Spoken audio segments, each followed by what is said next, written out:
You just call her Chocolate? Yeah, mime stream. Gotta plug in that mic. Oh, why's my voice weird? I have to get used to using my voice. We haven't streamed in a little bit. I what was going on the other day? I forget. I wasn't able to stream, and then same day at night, I was sitting at my desk and I dropped something on the floor, and I went to get the thing on the floor, and the chair, because I put a new base on my chair, so now it rolls like really easily. Yeah, Caco, isn't that chocolate in Spanish or whatever?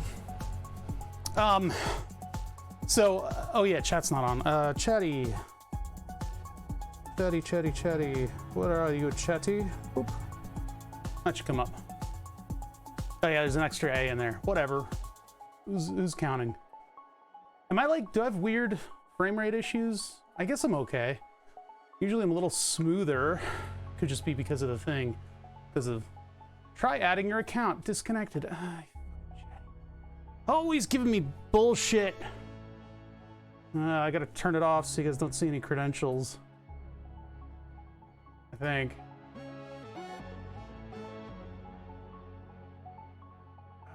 Chat goes boop. Adding it again. Click on the thing. No bother. Click OK. Am I in? I'm not in. What do I do? Account. Remove. Add. Log in. Opens browser. Hello, Chatterino. How are you doing today? Are you gonna let me move my windows so I can actually get to the login? There we go. Don't show this on stream. Copy. Paste. I just have to make sure that I don't paste the text into the wrong thing. Ah, shit. Pasted it in the wrong place. Now everybody knows. I can't move the chatty window. There's some dialogue up that I can't see that Chatty's window is blocking, and now I can't move it.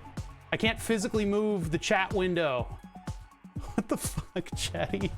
God fucking damn it. Hey, Cosmo Quest, how you doing? Trying to get my stream to work again. Apparently I need to log into all my stuff. We like just started, and I was just about to tell the tale of, regale chat with the tale of all the crap that, hold on, what's going on? Yes, I want to remove the bad tab and bring that back. I was about to regale the chat with a tale of utter buffoonery, but Chatty's like locked down now. It won't allow me to move the window because I think there's a dialogue open. No, there's not. It just locks down sometimes. It just like stays there. But yeah, we literally just started, so we're still in the setup portion of the stream. I think I got a weird frame rate thing going on. This doesn't look right. Hold on. I'm gonna do a little investigation. Properties. Let's move the video back down to 30. Yeah, see, there it is. I was perfectly happy with 30 FPS for the longest time, which was fine. 30 FPS was fine, but we did one gaming stream, and so now I've had to move it up. I know, I am being made entirely of light. Be not afraid, chat. Put the FPS back up the highest. See, this is the bug in the Logitech, and the Logitech does not give a crap. They will not fix it. But now that all my settings have gone in, I look perfectly fine, and there's not like little stumbles for the video, which is always nice.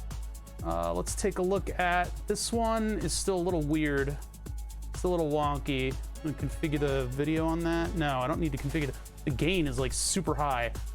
So we're gonna set it to 30 FPS and click OK. The settings didn't change. Properties. How's it going, Distant Cacophony? I've seen you stream. I saw you streaming. I saw that. Burn the subs procedure. Now, there's not a lot of light right now on all this stuff, so I need to turn the gain back up and redo the focus. This is a temporary 3D printer view. 2 years for Wayne Johnson. 24 months. Hey, Wayne Johnson, thank you so much. Thank you for your support in this weird crap that I get into daily. So what happened? Hold on. So like I was sitting at my desk, which is, you know, something that I have kind of a an affinity for, right? Sitting at my desk, I was messing around with stuff and like measuring things and doing the usual kind of 3D design sort of things, right? And then I go to reach for something on the floor. Yeah, as one does. I go to reach for something on the floor, and if you guys have been following with the Bother lore, you'll know that I had to replace the legs on my chair, and I showed the previous chair frame on stream. I've thrown it out by now, but it had like a big seam crack on it. And so that made the chair, like the legs kind of squat down with my weight, and so they wouldn't roll around. And the new chair has sealed like tubular beams. So it's super strong, but that means that my chair rolls a little bit easily. And so I reached for something on the floor, and my chair goes and slides away, and I fall, and I bash my fucking skull right on the desktop. Oh my God, I've got like a huge bruise right there. I had a headache for like a day after that. So now I gotta do emo hair in order to cover it up. Pulling a Criken, I guess, and having emo styling. So no, you don't see anything. I fell down some stairs. No, man, it was like bonk, and then I was on the floor, oh man, what did I just do? Because I was looking over to the side, and I guess this part of my head is still over the desk. Oh man, sucks. It's like a bone bruise too. It'll take a little while to go away. I guess it hasn't become like black and purple. There's just like a couple spots on my forehead now. So I'm a Star Trek alien. Ugh. Anyway, in the meantime, I may have happened to source a pretty good graphics card. Chat, I finally got it. I got it. I got the 6900 XT. I did it. And I also have this gorgeous translucent blue. Gorgeous, gorgeous filament. This stuff it's actually translucent. If you put a little bit of light behind it, there's a lot of light all over the place right now. You put a little light behind it and this stuff lights up like a Christmas tree. It's beautiful. It's absolutely gorgeous. Deep, deep blue. I've had to do a couple of test prints in order to get all the ports correct. Because in order to get this thing to fit into my system, I have to replace the back panel, and then I put a little stabilizing front panel on it as well. And that's actually going to be modified to take screws from below so that it can be stabilized within the computer case so that I can travel around with this thing. I really only go to one friend's house with the computer, but I like having the super compact design for everything. This is a 5950 on B something or other. What is this thing? B550i gaming motherboard with whatever G-Skill RAM was proper specs. I don't know what G-Skill RAM it was. It was pretty good though. And then I've got to get this whole system up. I still haven't done the bench test on the hardware, but this thing has everything but the drive from my other computer that's going to be the Windows drive. And then I'm transferring all of the gaming stuff over to the Corsair, like super uber fast memory stick, hard drive stick. I'm so glad we don't have hard drives with wires anymore. It's so nice. It's so nice not to have to worry about that. Lucky you didn't get a black eye. I know, man. Well, my forehead caught the desk, so. Let's move back into printing view. I'm gonna move this up a little bit. But yeah, we may do some of the 3D modeling stuff that I got to do if the programming gets really boring, which it is liable to do, since you know, we're doing the same stuff again. I haven't worked on this since a little bit after the last stream. I got a lot of good stuff in the pipe though. I did work on it a little bit, and I got our sequence of events to tick up to where we had left off. So now I have it programmed so that it can talk directly to the base station and almost completely get registered as a device. We just need to set up two timers. Two timers on this thing. Look at it go. That filament is absolutely gorgeous. Absolutely gorgeous. I'm gonna put this thing right here. Look at that. I can't get it to stand. It's not gonna stand up on its own, so you can't see the text. I'll put it upside down. The embossed text is my favorite. That's my favorite little detail. It's so vain. Yeah, the gain is set to such a degree as we don't have a lot of good light over there. It looks close enough. It looks close enough. But yeah, that filament is just like brilliantly deep blue. Let me bring one over to the desk. Let me bring one over to the desk so that you guys can see what this looks like. I guess I only have one dead back panel, huh? One full dead back panel, this one. Bleep. I've been careful about doing partial prints instead of full prints for the testing, because the iterative design stuff can get weird. You move something 1/2 millimeter in one direction, 1/2 millimeter in another, you mess one thing up, you mess another thing up. I had to make sure that the back panels were perfect before I attempted to go further with them. But this, I can't get the light close because of the pedal boxes here. You can move in like this. And then my insulin pump needs more attention, as if I haven't given that thing enough attention over the past couple of weeks. I think it knows it's getting replaced. I've had to coordinate prescriptions back and forth to try to get this new Omnipod. Turns out the new version of it released 4 days ago. So I can get the version that only needs a cell phone, so they don't have to send me a Samsung that I'm gonna then throw in a dump. They don't have to send me that one.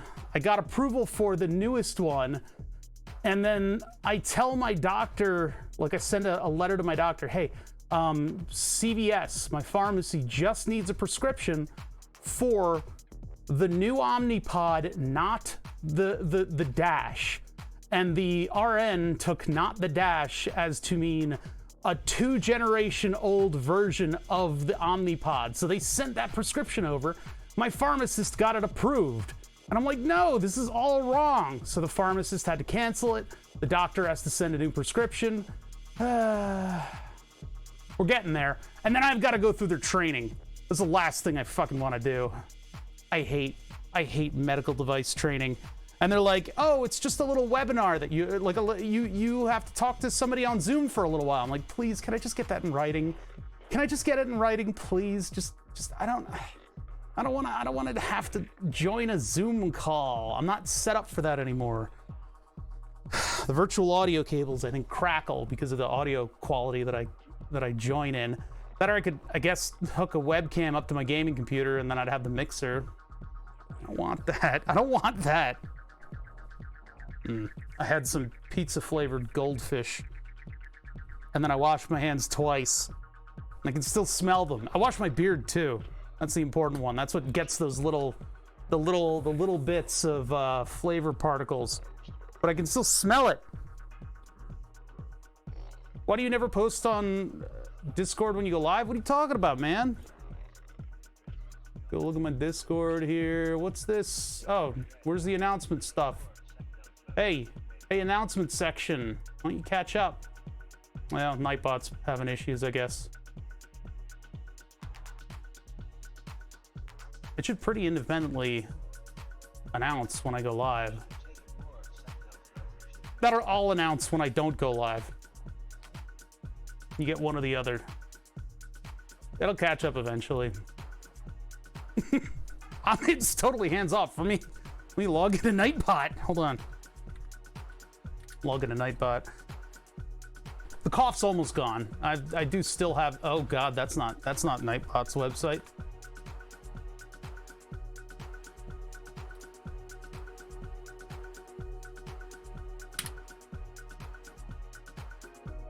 Yeah, nightbot.com is not the right thing. Log in. There we are. I'm already logged in with Twitch. Hey, Nightbot, you wanna wake up? Maybe do your job? Nah, I guess it doesn't care. All right. I can't do it. I can't do anything about it. Yeah, me too. That cough was something, but it wasn't Rona. Luckily. Ooh, gotta get rid of that Chatterino login window. That's gonna be a liability. So I am printing this stuff in fast mode, not pretty mode. This is in fast mode, so this stuff is printing as fast as absolutely possible with a big layer height. But the results are decent looking. I'm pretty happy with the results. So far, anyway. It's kind of a difficult thing to print. Let me get out of AutoCAD on my other computer. I'm gonna quit out of that so that I can potentially boot it up for today's stream. It only lets me to log in on one computer at a time. This is kind of difficult to do, this back panel, because for some reason AMD decided, or AMD, who built the ROG Strix? I don't know. Asus decided on this board, this motherboard versus the one level below it, they would alter the position of everything ever so slightly. Gods, PCB designers are a blight on society. Anyway, let's go here. I'll let you guys watch something move. I'm gonna quit out of Fusion on my other computer.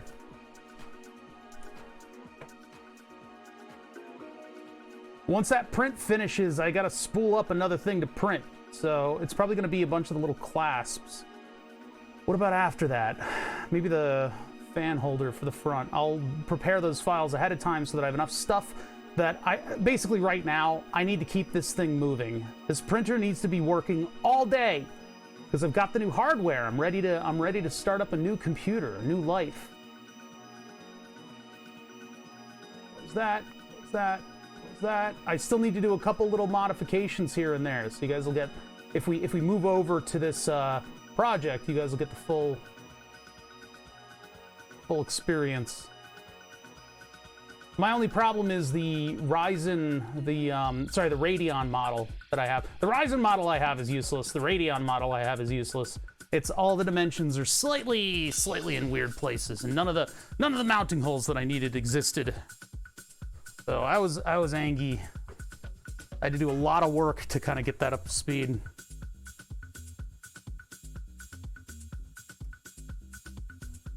Not functional. Maybe this will be my new PC. 1 gigahertz Windows 98 machine. Well, Windows XP machine. I should make that my new computer. I don't know what to do with that thing. It's cool. Everything about it is cool. Except for the temperature that it runs at.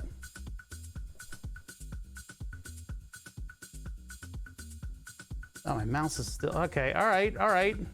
It's gotten to be the time for me to take Windex to every surface of the shop. There you go, watch that. Can I clean a mouse while streaming? It's probably gonna cause like a nuclear launch or something. Nuclear launch detected.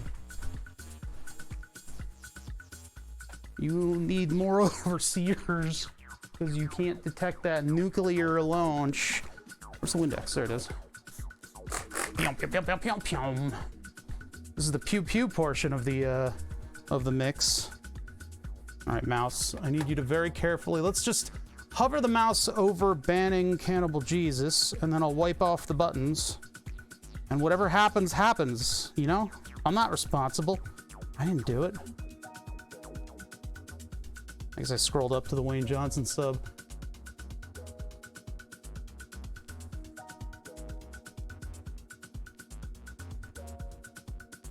Scroll. There's the Cosmo Quest raid. Thank you for the raid. Again, I'm just responding to stuff that I see on the screen. And clicking on Uncle Phil. If he gets banned, it's not my fault. But he won't get unbanned, because I had good reason. All right, there we go. All the way back down to the bottom. I accept my fate. You guys made it out of that. You made it out of that, but just by the skin of your teeth. Which I don't know why your teeth have skin. That's pretty gross. It's pretty gross that you guys have that. Okay. All right. 3D printer is chooching away. Chat is accepting their fates. I am reeling with the lack of stuff to do right now. Don't talk about my tooth skin. I am in love with a 3D printer color. Although, you know, if there's a deep red, that probably would have been more AMD of me. That would have been more cash money of me if I had gone with red, because AMD, I guess, is all about that red. But But I mean, honestly, look at this color. How could you not go with that? It's just gorgeous. Just this deep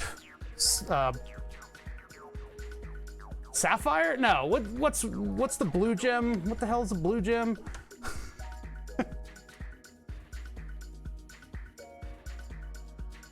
Yeah, the photo was low light. It didn't really do much justice to this color. I could try to load LEDs around it, but I don't know how that's gonna... Topaz? Is that what you call it? If I found a deep green, I could go with Intel colors for my Ryzen Radeon build. No Intel allowed!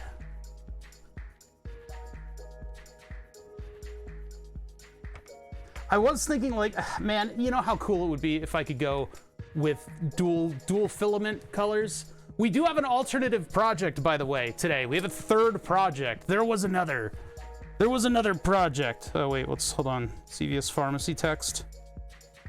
My insulin is waiting on insurance approval. Insurance approval. Like as if I don't need insulin anymore. What was I looking for? My photos. How do I get to my photos on this fucking phone? All right. Expert in technology. The generator we got has this extremely bright LED on it. Whoops-a-daisy. Oh, I'm not actually viewing my photos? There we go. Okay. It has this extremely bright LED that faces the road. You can see how much light it's casting off. I took these photos during the day, but I got some measurements of it. And this one is the one that I shared on Discord of these wonky ass fucking holes. Who did this, AMD? Who is responsible for this? Look at this. What is this? God, what are they doing? What is that? I mean, maybe it's kowtowing to some other standards or something. But god damn. All right, anyway, so this generator that we got, this light faces the road, and it's super duper bright. Like, you turn the corner, and it just blasts you to oblivion. It's like a laser beam. It's the green, yellow, red light to give you the status of the thing, but I want to make something that snaps over this and redirects the light downwards. So that's something that we can work on if we need to. That's a simple thing. It's just a 2-color print, and I'll have a clear filament snap in, and it's not really that clear. It's a better diffuser, so it'll look like just like a band of green that'll cast a little bit of light down onto that side.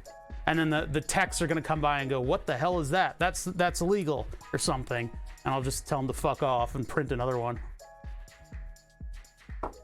PETG does okay in the environment. I don't know if UV is gonna blast it to death, but we'll see. But I need to do this like now. Maybe we'll start with that. Let's start with that. We'll start with the generator project just so I can get that done. And then whenever, well, I guess I'll print it tonight and then get that done.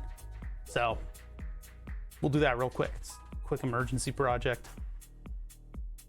How's chat doing though? How aside from my brain injury and just fucking playing phone tag with every single medical device provider on the planet, I had an interesting weekend. Was that a speed chimera? What? What? No, I said it's the light on the generator that gives a status. And it's just very bright. So we got to put a cover over it with that'll still display the status. It's a very simple thing to do. Just circles and circles and circles. Cells. Cells within cells.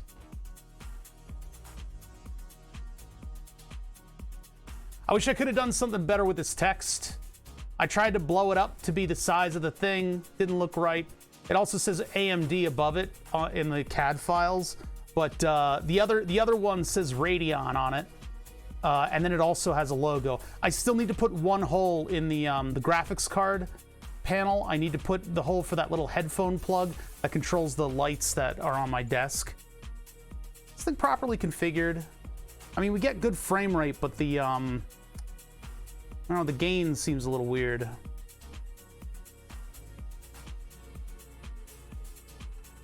So I don't know if my color settings on the camera really do this justice, but this filament is beautiful. It is a deeper blue than even what you guys are experiencing. I would love to be able to mess with multiple materials on my prints, because then I could have had the Ryzen, instead of being embossed, that could have been a clear filament inlay. And I guess I could still do that. I could cut that out and then print the individual pieces of the letters and then UV glue them back in. But I didn't want to prolong this too far, because I need to get this done. Otherwise, the hardware is going to sit. The motherboard and the RAM and memory modules, all that stuff, that sat for over a year. If I have any dead hardware in there, I'm up shit's creek. Kind of expensive for me to not test that stuff, huh? I don't know what got into me. I just got busy with other stuff and the pandemic and not being able to source the graphics card. But this means that I'll be able to do the trickle down the lane thing, and I'll be able to put the 1080 FTW in this machine. Yeah, it's not the lights, the external fan thing that I created. I don't know if you were around for that, Cannibal. It's a 2-rack panel. It's a 2U rack panel with 3 120 millimeter fans in it, and I built a maker beam cage around it with the steel grating on it. And so not the style of the computer, but it has the steel grating on it. And that the steel grating is just there so that dust can not collect on my fans.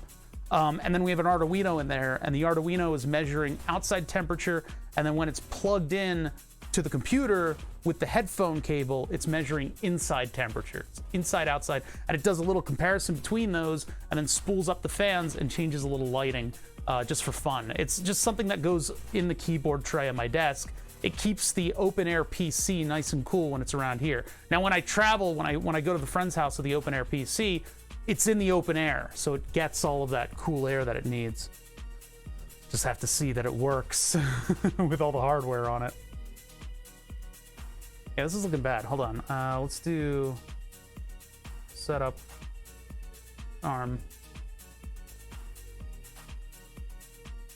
Why didn't the white balance didn't seem to change much? I mean, this looks kind of normal for this stream. Run it again. Sometimes it has troubles. And I don't think it's changing the frame rate anymore. I need to look into that.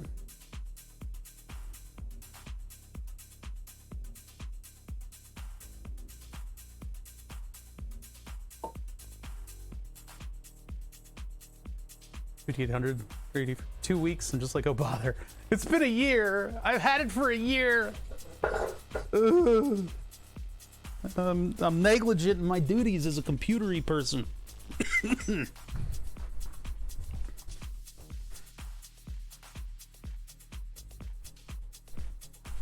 Look at that stuff. Oh, I can't wait. What I want to do is build up all the hardware, and then prep my my transition folders on the computer, and then we can do a computer building stream. Maybe we'll just hook it up with HDMI. It is, but it is actually a little bit shorter than the 1080 FTW. The 1080 FTW is more squat. It's not as tall, but it's also a little less long. And well, that's without the back panels too. I mean, this part of my system is removing the back panel. Hopefully soon we can do the computer setup stream. I have to figure out how to do the memory timings too. That's gonna be a pain in my ass. There's probably gonna be more printing after, like, oh God. I'm gonna prep for the computer building stream, right? And then I'm gonna have it all ready to go, and then I'm gonna discover, like, the motherboard doesn't quite fit or something, and I'll have to, like, change the parameters and do a shit ton of 3D design. Oh yeah, I'm not, oh boy, oh boy, oh boy, no. Oh boy, am I not gonna move from an Intel to an AMD system with a new motherboard and a new graphics card. Oh, that is... I'm probably gonna buy an eBay Windows 10 key. Should probably do that sooner rather than later. I don't know what price they're up to now. Boom, boom, boom, boom. I hope the music is low enough because this is the harder mix. Picked up one for $30. Mine was like 14. It's like low enough of a price that if they scam you, you can be like, meh. Yeah, it's the what was it? That European ruling made it so that they can sell them from like hardware purchases or something. Metronomic Live, everybody. Haven't seen activity from Metro. I'm sure he's actually busy doing real world stuff, like having a life, which we don't because we're here. But when he streams next, it should be pretty hype. Yeah, it was $14, and I thought I was getting ripped off because a friend of mine got his for $7. eBay's a weird place. Takes them a while to respond too. Thank you guys for the follows, by the way. I'm not announcing follows because I have clout. I'm that popular, chat. I'm that popular that I don't have to give a shit about. No, I actually do. I really give a shit about you guys following, and I thank you from the bottom of my heart. But I've also noticed that I don't like hearing my own follow on a stream. So, €2. You broke the song with that pricing. Oh, it's back. Okay, it fixed itself. What did you do to my music? Phil, if that's your real name. It's Level. It's Leville. But yeah, cheap Windows key. Get Pro. That way there's less junk. And then I have to figure out what I need to disable on Windows. We need to get... I've got Super Collider. And we need to get the memory timing right. And then we need to see... how the hell bad... You just see chip lead? You need Chatty... No, sorry, not Chatty. Yeah, BTTV is where my animated emotes are. And then we also do the other one. What's the other one called? There's 2 plugins that really enable Twitch to like wake up and have, you know, a nice chat that everybody can use. Yeah, Frankerface Z. Frankerface Z and BTTV. They kind of transform your chat a little bit. I mean, you can still have your chat be mostly the way it was, but Syphilid8, hey, what's up? I banged my head on a table. That's what's up. Thank you for this 15-month sub. So, I'm gonna say it again. I'm gonna keep telling this story. Because I'm an indomitable fat ass, I broke the metal stand for my previous chair. One of the ribs on it cracked. And so when I'd lean forward, 2 of the legs would sort of bow under my weight, and then the chair wouldn't be able to move around. So I got really annoyed having to be like dry hump my desk in order to move the chair around. So I bought a new base for my office chair. This will lead into what happened. New base for my office chair has tubular sections on it, which are so much stronger when you enclose the metal instead of allowing it to be like an open shell. So much stronger, meaning that the rollerblade wheels that my chair sits on are more unencumbered. They can twist around and they can allow me to roll all over the place nice and smoothly. Not that I need to move around much, but I was picking something up off the floor, and God knows I forget what, probably as a result of my brain slamming into my skull. But anyway, I was going to pick something up on the floor, and my chair scoots out from under my ass, my big fat ass. And so I go straight down. And because of the angle, I ended up smashing the corner of my forehead really hard on the desk. And so I was like on the floor like, what the fuck just happened? It sucked. I've had OS install span. Oh, install span. Sorry, I'm reading comprehension is bad because of my brain injury. I've had OS installs span many generations. I just back up and delete all the drivers, move and fix issues. I've had one OS go from XP to 10. Man, isn't the trusted hardware platform preventing that now? Don't they say like if you install like major components in your computer now, the OS will be like, nah, as an attempt to keep you from doing that? I think that's a thing. The OS is just like, you're not the same machine. And you're like, it's a hard drive. What the fuck?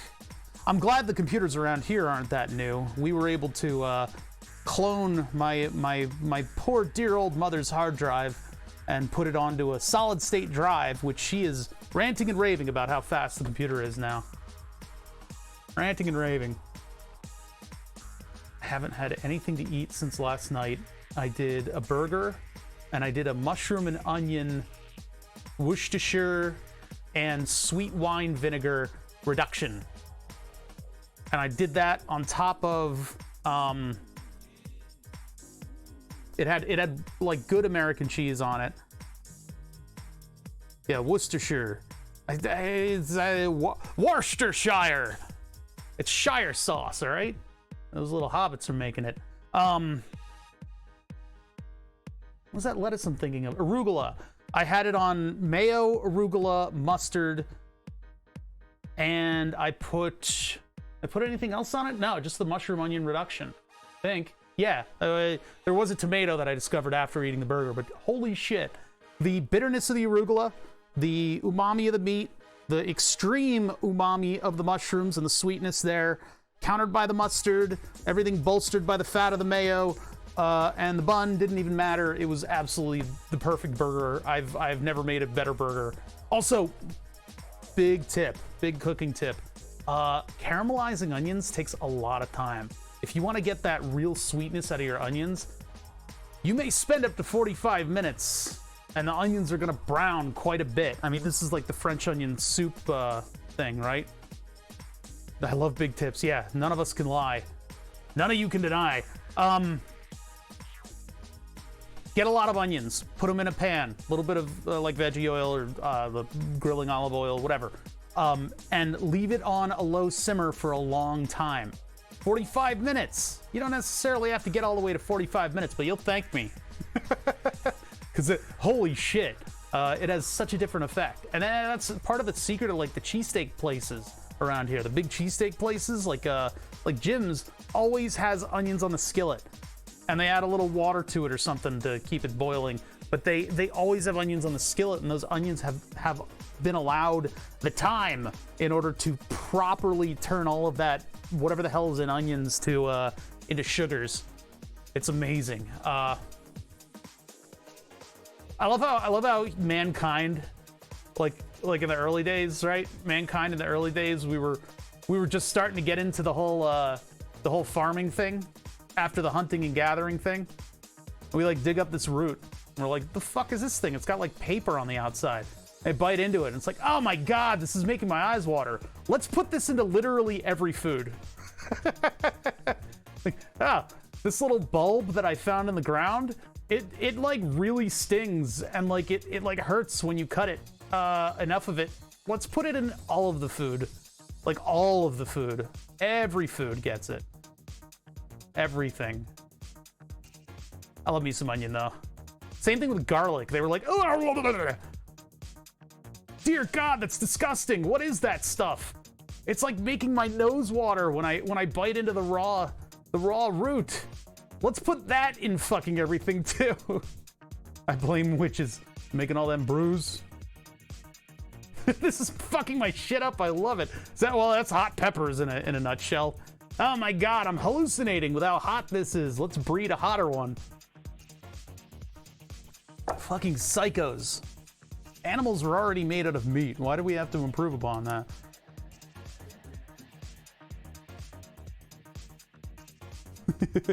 Yeah, who are the bastards that are rolling around in the sea eating everything? That's like the goddamn, like the Japanese, where they're like that thing has fucking tentacles. Let's eat it. They just eat everything. Urchin. Who decides to eat a sea urchin? Oh my God, this thing has spikes that are like a foot long. Let's cut it in half and then scoop out everything and eat it. Delicious. I've had sea urchin sushi before. It's delicious. It's delicious. It tastes a little bit like the dock. You know, you can kind of like taste the essence of the dock sometimes, but there was some good flavor in there. I don't want to eat it again. Eels. This is a nope rope in the water, and it's covered in slime. Let's barbecue it and put it in our noodle soup. Like, goddamn. Some people, man. I love this color of filament. It is a beautiful deep blue. I want to say sapphire. I'm gonna look up colors. I don't know. I don't see color.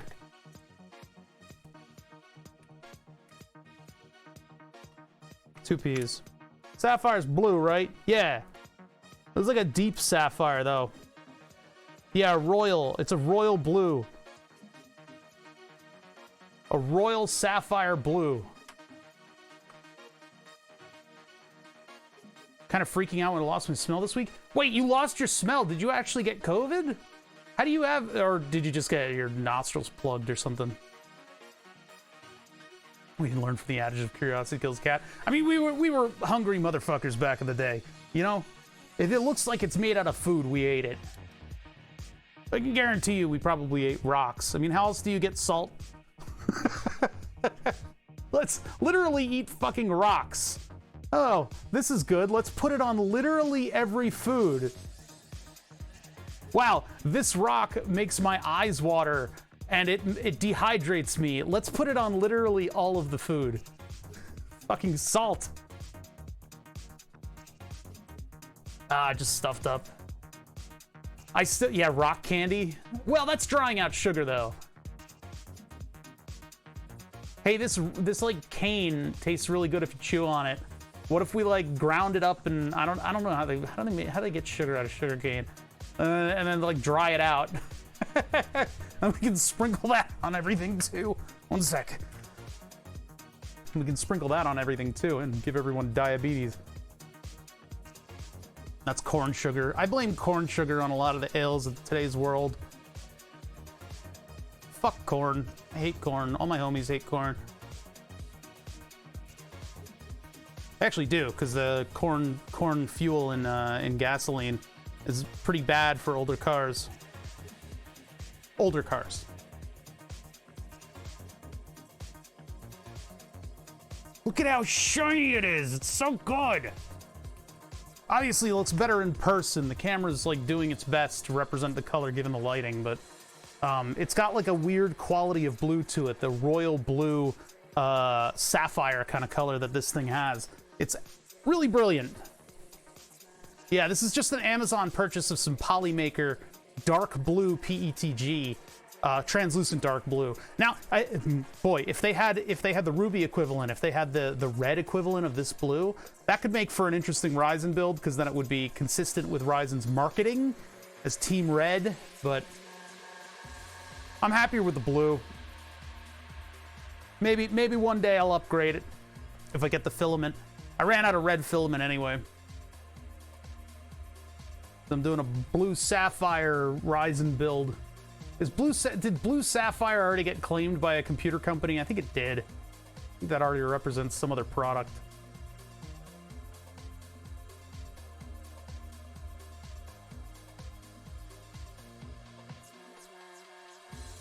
If you can't tell, I'm stalling. I'm stalling.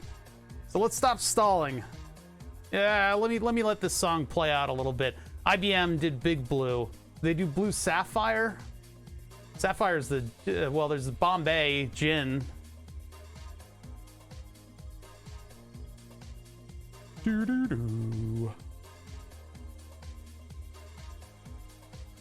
Better words do. Metronomic Live. The man runs a good DJ stream. I do need to find other music that I can play for the intro, though. As much as I love this guy. I had to buy new calipers, chat. I had to buy new calipers. The incident where I bashed my head, a glass of seltzer water flopped over. Didn't get into anything, I thought. You know, it was under the keyboard for once. Usually it goes right into the keyboard and just kills it.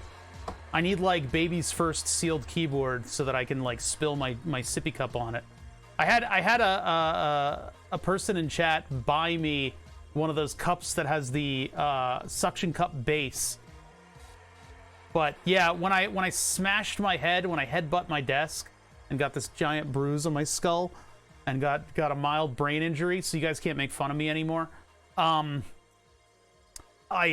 seltzer waters flopped over. There wasn't much in the cup, but it sort of got under everything, and so I cleaned it everywhere that I saw it.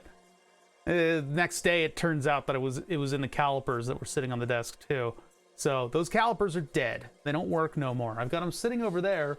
Maybe at some point we can investigate it and see if we can bring it back to life. But there have been problems with those calipers for quite some time.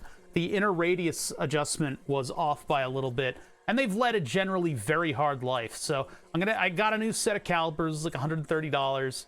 It's not that much for that size of caliper, but now I've got a new set of Mitutoyos on Friday or Monday, I'm not sure.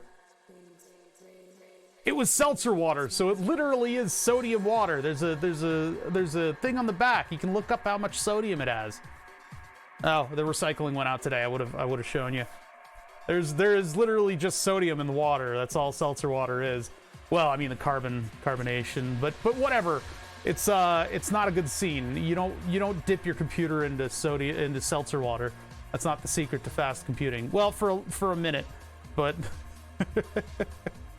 I saw a friend of mine shared another one of those aquarium builds, and they used some new chemical that I haven't heard of before. It's a dielectric fluid, so it's not conductive, but I don't know how expensive it is. Those computer shops always have hundreds of thousands of dollars of inventory, so I don't know how much they're spending on their fluid in order to make their build. They made sure to pipe cool water into all of the existing fans and stuff on the processors, and that's so ridiculous. It's like you're just doing that for shock value so that people can see the hardware and see it underwater. But for real, like that's not how you should do it, right? You don't need to have those fans in there at all. They're not doing anything. I mean, they put like outlets from the pump right up against the processors. Like, fans. The impeller of a fan is not really meant to function underwater. You're probably stressing stuff out that shouldn't be stressed out. That's meant to be in open air. So what should have been is either all the fans are turned off and you're just using those heat sinks in order to dissipate, which is still silly because the water's going to do a much better job. So really, what you should be doing is removing the entire cooler and then just putting that outlet right by the chips so that you get flow. Carbonic acid, and that can act as an electrolyte. Okay. Yeah, I don't know. The fluid, what fluid were they using? I want to look up the price of it. Let's look up 5 gallons of this fluid. Hold on, I gotta go to a private Discord and open up a stupid video. Oh yeah, it was on Reddit, okay. It's gonna show my emails in just a second here, isn't it? Yep, there we go. Fucking hate that. I hate that. I hate that. I hate that. I hate that. All right. Supposedly it's part of the privacy settings that I haven't gotten into yet. Blah, blah, blah. Why is the quality not existent? All right, yes, you made it a fucking technoscape, cyberpunk, blacklight poster computer. I'm so tired of that kind of build. I'm so tired of that. I was gonna do an all black build with this computer, and I don't like it anymore. I need some color contrast, and I don't mean rainbows. Everything is rainbows.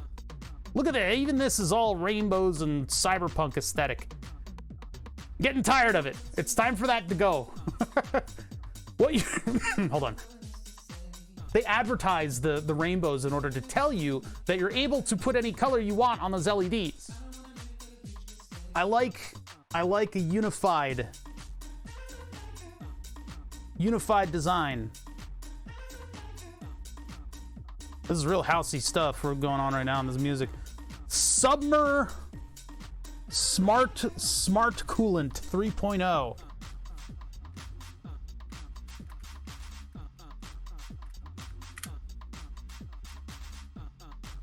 They went directly with the manufacturer, didn't they? Hardware, people, the planet. Okay. Wow, you can get it in a giant thing. Shopping. Cyboris 20-watt stereo, solar, Bluetooth. I don't think that's what I'm looking for. I don't think any of this is what I'm looking for. That is car coolant.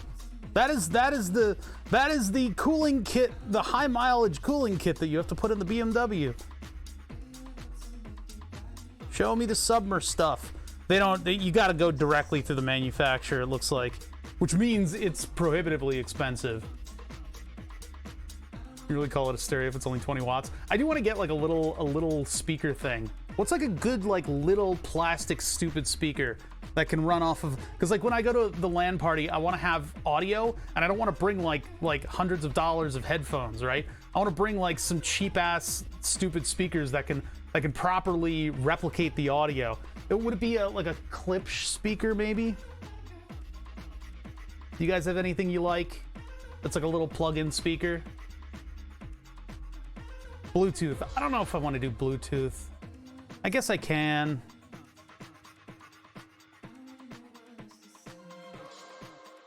Yeah, I don't want, it doesn't need to be the highest quality in the world, you know? So I can get it for 5 micro euros. Yeah, nothing's coming up. I mean, it's just the website, so we'd have to contact them in order to figure out what the pricing is, which means it's probably really fucking expensive. So whatever these guys is doing over here. Also note that he's wearing gloves. Probably not a great chemical. I'd love to see the MSDS sheet on that.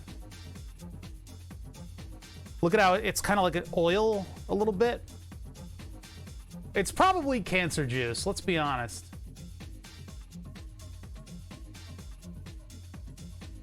I would not have the fans on everything. Oh, look, it's got a little door there to feed your computer through.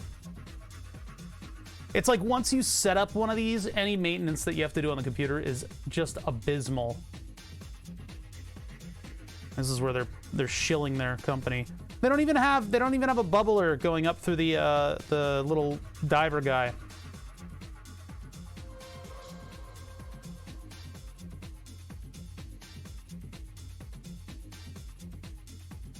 And then it's just rainbows. Nobody cares. Everything has to be RGB. Glowing RGB. They didn't do any performance benchmarks on it. Oh well. I mean, it's a fun build, right? If you want to have a chemical aquarium in your office. You're never going to move the computer, by the way. It probably weighs 500 pounds.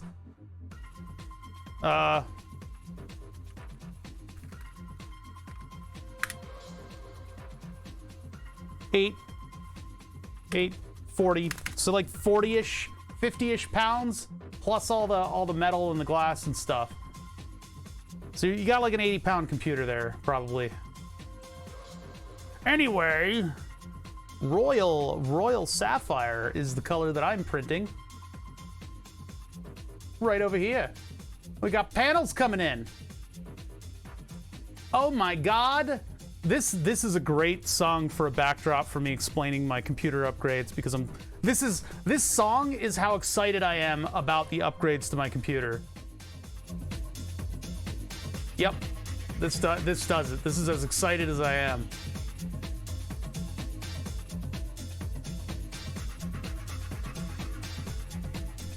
Let's get started. We got a little side project to work on at the beginning of today. So let's just get that out of there. Let's get rid of the horrible start soon text that everyone hates. Everyone hates it. They hate it. They hate it. It's not elevator music. You're elevator music. You're the human equivalent of elevator music. All right, so over here, I am 3D printing stuff, and I'm 3D printing stuff in gorgeous sapphire translucent filament. This stuff is awesome. This royal blue filament that I got. It's just Polymaker. It's just whatever I could find on Amazon. But man, this hits differently. I really love the sheen and the deepness of this color. Now, keep in mind the focus settings, the color settings, the exposure and everything on my camera, they're not quite doing it a lot of justice. This is like borderline purple blue, which I love it. I love it. I love it. I love it. I love it. I love it. So what I've been doing over the weekend is designing these panels for the system that I was gonna build a year ago, 2 years ago actually. A year ago, one fucking entire year ago, chat. I shouldn't curse this close to the beginning of the stream. If we eventually are able to dual stream to YouTube, I have to look out for the swearsies. I hate that. I hate that censorship. Our generation doesn't give a crap about curse words.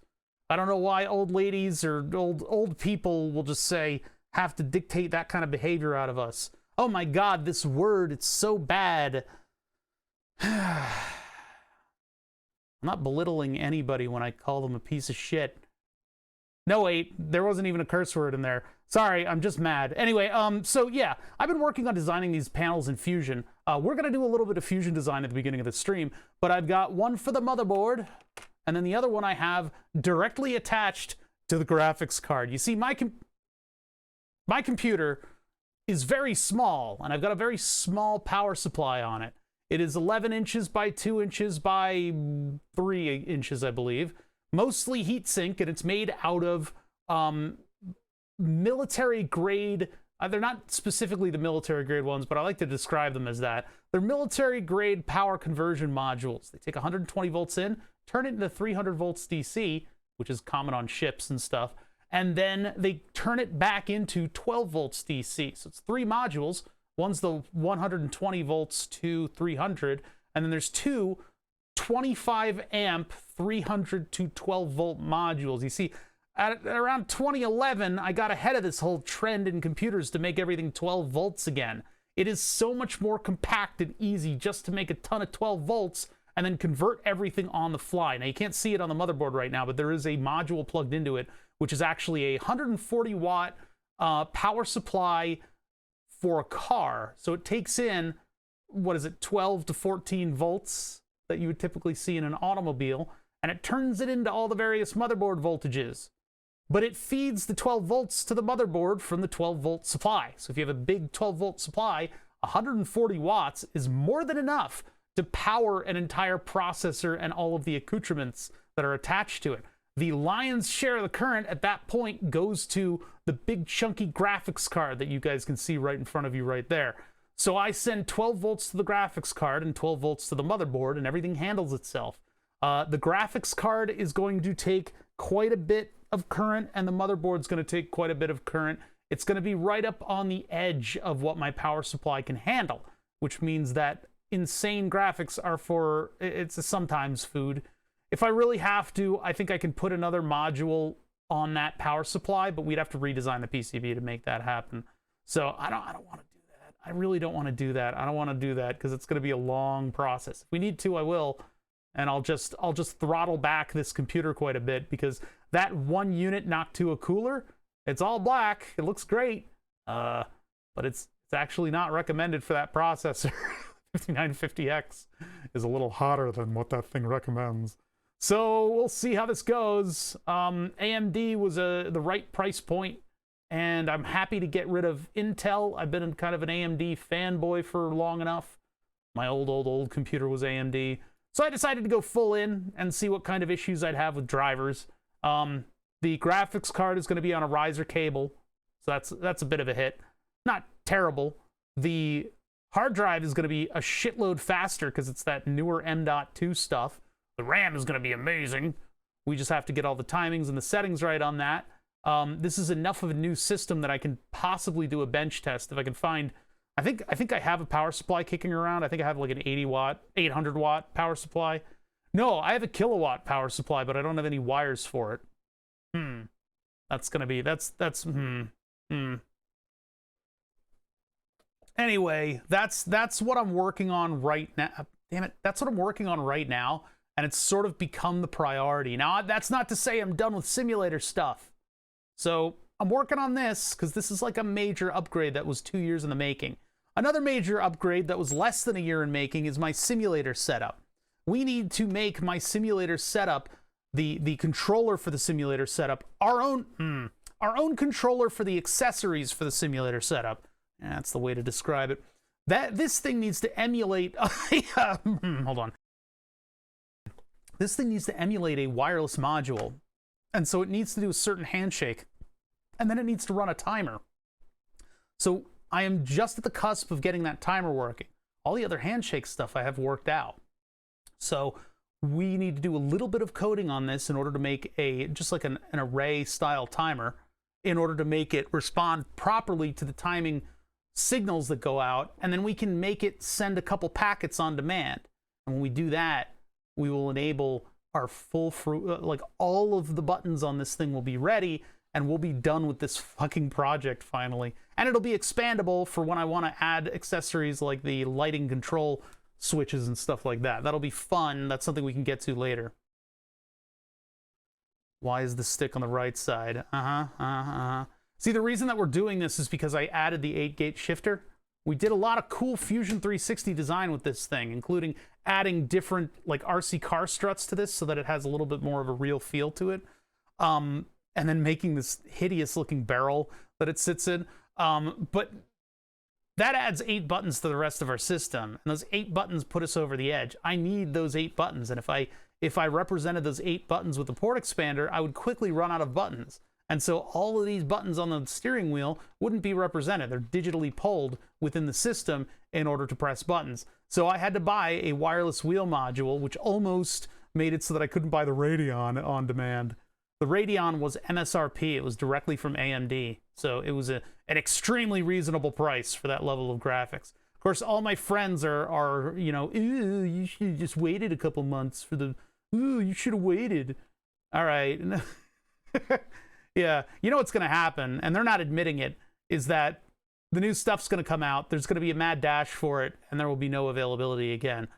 That's what's going to happen. So fuck them, whatever. I bought the 6900 XT. I'm going to deal with it. If it sucks, I'll be happy.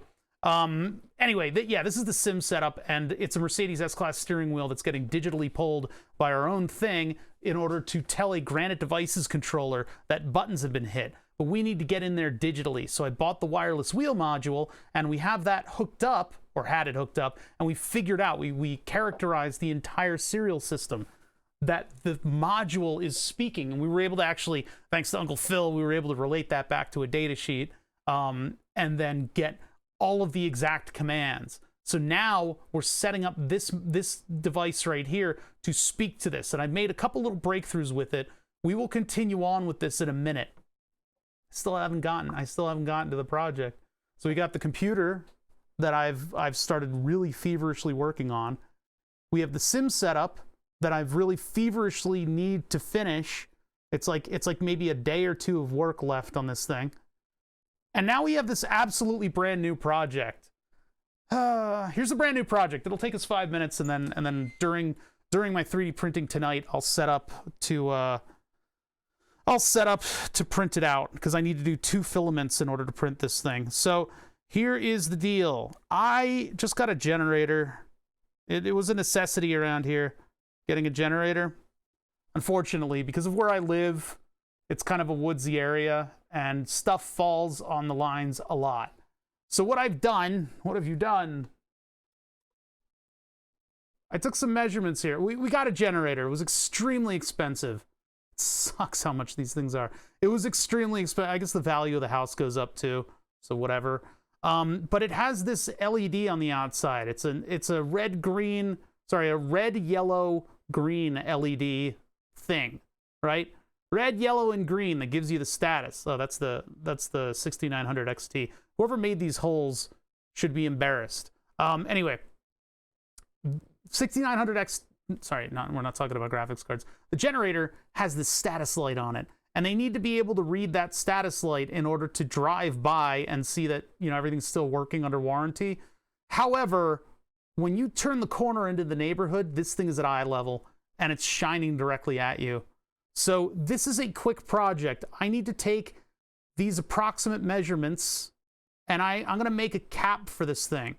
And I'm not just going to print it in black PETG. Hold on, what the fuck? Get out of here. I don't want lens. I want the, there we go. I need to take these dimensions that I got, length, width, height, or whatever. What I'm going to do is I'm going to make a cap that goes over this thing.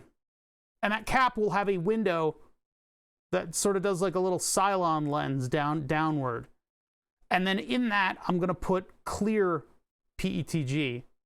And then that clear PETG will translate all that light and diffuse it downwards. Now, that's to say clear PETG is not exactly clear PETG. By clear, it's translucent clear, and when it prints, it's basically just milky white, but it allows enough light through that we should be able to get a good little diffuser here. So I'm gonna boot up Fusion, and then it's gonna update. So you guys gotta hang out while we do that. My frame rate's gonna go to shit. I forgot to do this, and I just remembered now that there's an update. So we'll just let this thing update. It just needs to do its job. It's gonna hobble my computer in the meantime. Any minute now. Yeah, Fusion update stream. I can't wait to upgrade my computer. That's gonna be crazy.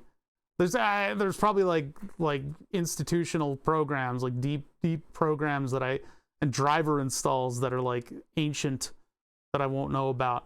I need to install, because this motherboard doesn't have enough USB on the back, because apparently, I don't know, manufacturers just don't listen to consumers, right? Everybody who owns a PC, hey, what do you want in your new motherboard? I would love it if you would have like more USB ports. And they're like, cool, let's put one USB 3.1 port and then another HDMI on the back. And you're like, no, what are you doing? Why'd you do this? Stock World War II vehicle blackout headlamp. That's cool. 12. Oh, it's a pay for the image. I can't show it on stream. That's neat, but that would still be completely and utterly bright from the street. So what I'm gonna do, you'll see the you'll see the design I have in my head in a minute. Yep, we gotta wait for this one to cool, and then I can start up the next one. This is the phase where I'm printing out all the panels for the PC. And actually, I can show you the PC in a minute. This thing isn't downloading a new version. What's going on? It's got this warning from like 2 days ago.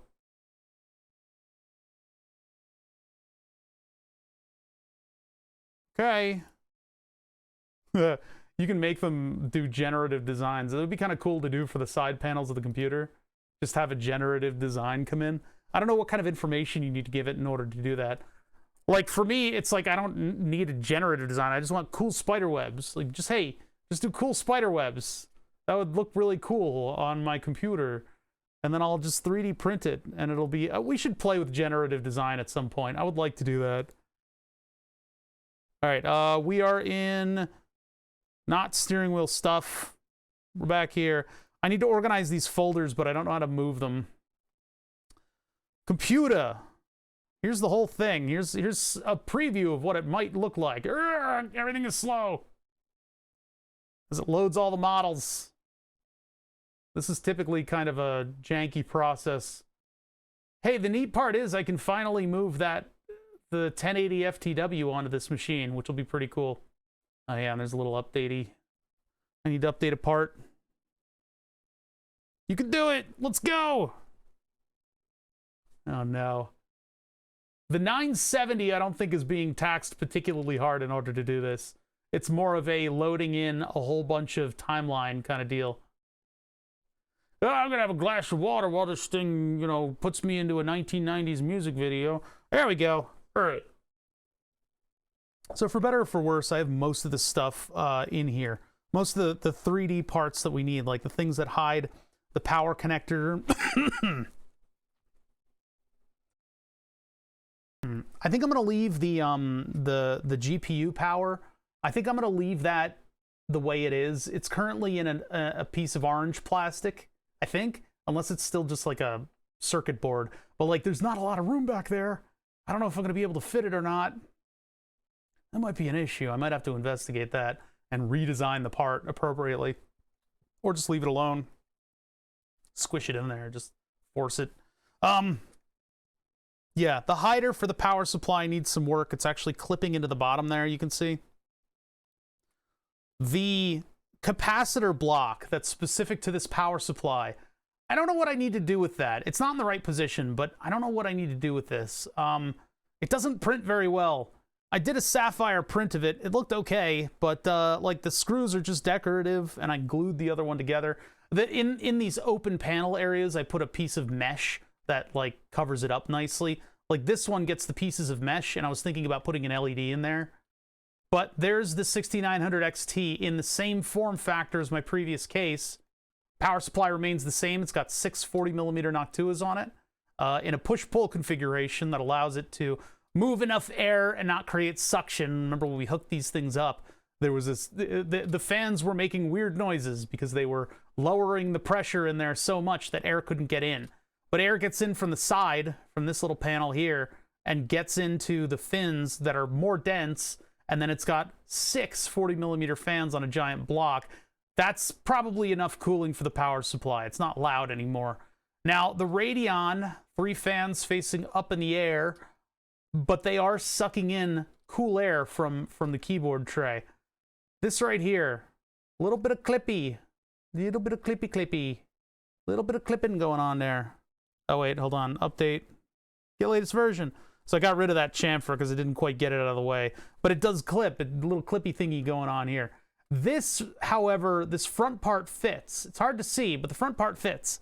It's just this shoulder right here that's created by the top deck. We just need to either get rid of it or chamfer it away in order to accommodate for the Radeon. That's coming up.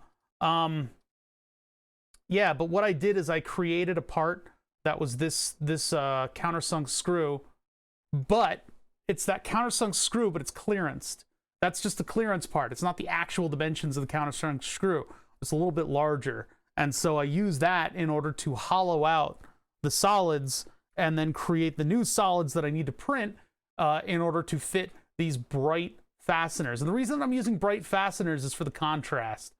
I don't know, my automotive buddies are kind of a mind that if your car is a dark color, it should have bright wheels. And if your car's a bright color, it should have dark wheels. Generally, I've found that to hold pretty true. There are exceptions, obviously, but I mean, these guys aren't design geniuses. That's just enough of a rule that helps them make things not look terrible. So in the same vein, instead of having the dark sapphire blue with the black panhead cap screw, I'm using the stainless steel countersunk with a wider head. That this panel already has those. The carbon fiber already has those. The colors are weird on my Autodesk. Yeah, the colors are weird here too. I mean, obviously this is like more of a purple blue that I'm using here. Actually, some of them are more of a purple and some of them are more of a blue. This I tried to match to the foam rubber color. But I think it's gonna look amazing because of the contrast. And also, I didn't include the corner cubes that go here. The corner, there are anodized gray corner cubes that go here, and they use these same fasteners. Autodesk is better than SolidWorks Acacia. I don't know. Everybody likes to argue about CAD, and I don't care. I have Fusion 360 because I learned it in college. You know, I learned Fusion 360 in school, and it works for me. So there happens to be the free version. I have the educational version because I lie, and that was able to allow me to put like 10,000 components and stuff and just pile stuff on. There's some little subtle tricks that you need to do if you get the free version. Supposedly I have access to some pretty incredible features though through the educational license. I would love to try them out, but generally on this stream I am educating you guys. I try to anyway. Just by muddling through all of these projects, you guys can follow along with me and run into the same problems that I run into, which are generally the problems that I found an absolute fucking utter lack of solutions for on the internet. Absolute lack of solutions for the weird problems that I run into. It's pretty disheartening actually, the creator space for electronics and this kind of project. Is that everything is perfect. Everything's always perfect and everything turns out perfectly. Well, we run into a lot of problems here. We got problems. So anyway, that's the computer design part. We can start in on this thing that I need to print for the generator, the little light cover. That's easy enough to do. I'm just going to keep this in the background because we'll do the modifications to the graphics card area and then we'll go into programming. I got all these projects that are just these little tasks that I need to complete. So new design, this one's going in the admin because it's just a random thing. I usually reserve the admin folder for stuff that's like personal, but components are always out of stock. Well, that's the thing, is I was literally on the toilet and completely naked, as you do, you know, in a public bathroom, when my friend texted me that graphics cards were available, and I'm like, oh, holy shit. And I'm like, wait, did they take PayPal? So I hop on the website and I go through the process of ordering the 6900 XT, and I get an error at the very end. Something went wrong. It could be due to the fact that stock is whittling, because they were being bought up like crazy when, you know, obviously I had to be on the toilet when I ordered it. So I was like, oh, something went wrong. Instead of checking my email, which would have been the smart thing to do, I go back to the website and I go through the whole process again. Yeah, they're like, Wi-Fi is dodgy because apparently every toilet in this house has shitty Wi-Fi. In spite of my efforts to try to upgrade, like I have low gain antennas and everything, like every toilet, terrible reception. I don't know what it is. It's the porcelain. It scares away Wi-Fi. Or maybe it's the poopies. But anyway, so I go through the order process again. Same error. God, son of a bitch. And then I check my email. 2 confirmation emails for the graphics card.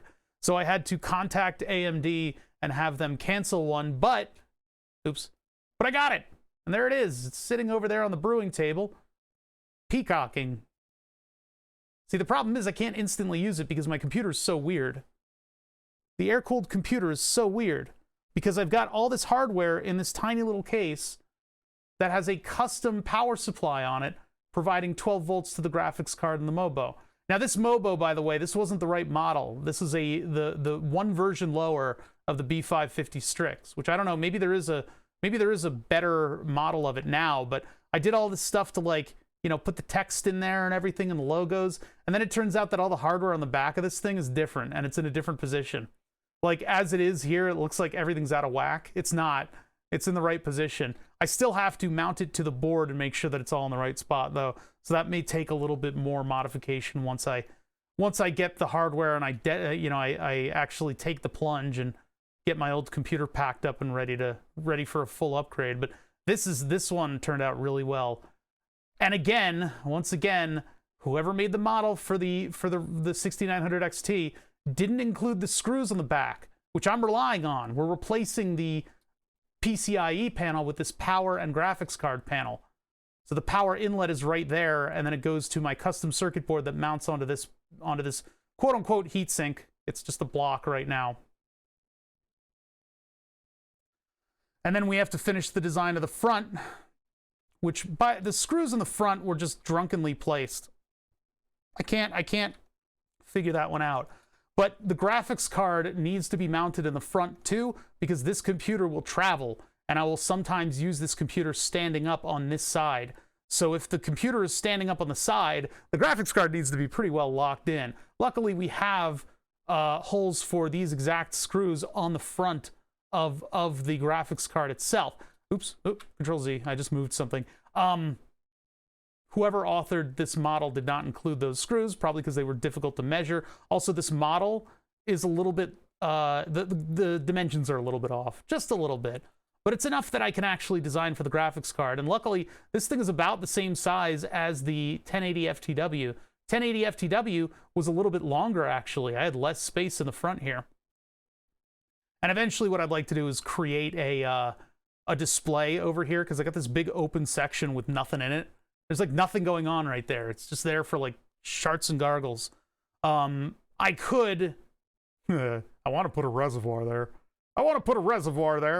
And then the graphics card gets a lot shorter. And this thing gets a little bit shorter. And then I have to add giant radiators to the whole thing, which doesn't really work out. 2 giant radiators on either side. And then I can add a huge block to instead of the heatsink. I don't know. I've tried to plan it out, and I just haven't really gotten anywhere with it. I have all the parts. I have everything I need to water cool. I just haven't done it. Anyway, I want to get this working first, so we're 3D printing stuff. How's the bed? I need to wait for the bed to cool down, because PETG will rip up the coating on the bed if I don't let it cool down. So, Octopront. It's probably going to ask me to log in. Yes, indeed.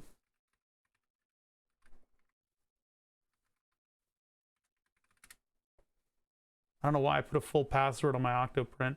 Maybe so that hackers couldn't drive by and start printing up penis dinosaurs on my printer. This is to the point where I could actually force the issue and get this thing to come off. Do you use thermal paste? No, I don't use thermal paste. I never use thermal paste on anything. Not even my processor. I just pee on it and then put the thing on it. Of course I use thermal paste. Are you kidding me? I just don't use that weird liquid metal stuff. I've always wanted to play with it, but I think it's kind of a little bit expensive. But it just has Arctic Silver like 5 on it or whatever. Any thermal paste, you know, you don't. And by the way, all the drama about how to apply thermal paste, don't pay attention to it. Whatever you're doing is right. It doesn't matter. Like, it just doesn't matter. It's just not worth the time. I'm gonna let this pan out a little bit more. That bed needs to cool down to about where the tool is right now. So we gotta give it a little bit more time, and then I'll be able to just pick the 3D print off of the bed without any effort at all. That's what I want, because if you have to peel it off in any capacity, you sometimes get little chunks of glass and coating with it, and I don't want to risk that. I've already had a little bit come off of that thing. PETG is amazingly sticky for what it is. All right, so we need to do a cover for the generator. So I just need to basically start a sketch. Actually, wait, I should save it before I start working. We'll go into, let's see, miscellaneous small stuff. I don't even know what I did with this XLR clip. I think I was going to put it on the... What was I going to put that on? Nah, whatever. It doesn't matter. I never did anything with it. So this is a good miscellaneous small stuff. Is a good folder to put this in. Control S, and I'll call it generator Jenny LED Addy. No. I just did that to trigger somebody. Jenny LED cover. Good enough. All right. So, chat. Do you guys use thermal paste? Let's put that just on the base like this. We'll just imagine that side view is sitting flat, and we need to consider the 3D printer as we design. Now this thing doesn't have to look fancy at all. This could be totally basic kind of bitch project here. So let me get some of the dimensions from my spam detected. God, the text spam is getting crazy. So we only have like a centimeter until we hit the lid. So we'll do like a 2mm sidewall on this, and that should be enough sidewall. If I printed it in a clear, I was considering whether or not I wanted to print it in clear and then print it in black so that the entire radius lights up. That'd be kind of cool looking. But it shouldn't be cool looking. We're trying to hide the LED. This is literally facing the road at eye level. I'm trying to redirect the LED downwards. So we got to consider that. And we got to consider that as we move into the design here. So we have about 10mm on this, and the whole thing, oh, damn it, fuck, phone, all right, hold on. The whole thing is about, I don't know if it's 55 or not. I don't have calipers. I thought I got enough photos, but yeah, as usual, the photos are kind of shit. So this goes to about 60. Can we find a data sheet on this? I bet you there's a data sheet on this thing. What if we look up, what would that be called? It's like a grommet with a window.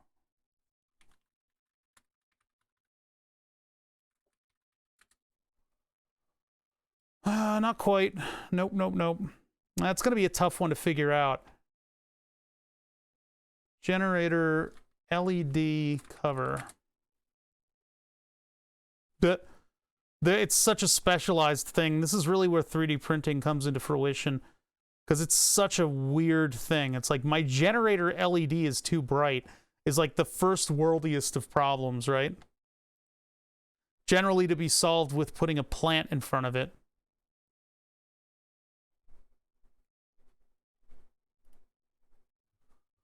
But this is a simple project if I had a pair of calipers to go take out to the thing. But I believe it's 50mm. We can just put our numbers in there, and then I can take a pair of calipers to it later. What the hell is that thing? $1,950? Famous white LED makes your motorcycle outstanding. What the fuck? Okay, no thanks. No thanks, guy. Yeah, I don't think people have this problem of having... See, again, this is something that I talk about in design. Design of products and stuff like that. The things that they don't consider is that the LED has specifications. You don't need to follow those to the T. You take whatever that resistor number is, and if you're not doing anything digitally in order to fade out the LED and fade it in, or give the consumer a little bit of control over the brightness, you should go ahead, and if it's something that your eyeball has to see, probably put a larger resistor on that LED. Now then again, if you're making a generator, the types of problems that you're going to be having are that, like, I can't see this from the road, or I need to read this thing and it's off in the woods. So take it or leave it. You know, this is kind of a unique scenario where there's enough people locally that I want to keep the green LED out of their eyes. I don't know. Anyway, 50. We'll start with 50, and I'll see if I need to modify that at all. So we've got a puck that is 50 millimeters, and then we have a thing surrounding it with a 2 millimeter sidewall. So we can make that, oh, is it 54? There we go, and that gives us a 2 millimeter sidewall. Now we can edit those numbers if we need to. Inside of that, we're going to have another puck, and that one's going to be, well, that one's just 50 millimeters, but we'll do 50 minus 0.2. 50 minus 0.2. And that's for fitment. The reasoning behind that is that 3D printers are a little chaotic in how they do their dimensions. You can tune it to within an inch of your life, and there's always going to be a little bit of wiggle room that you need. So 0.2 is a press fit. So that's going to press fit in there, and I'll probably put a little bit of UV glue on that in order to make it fit in better.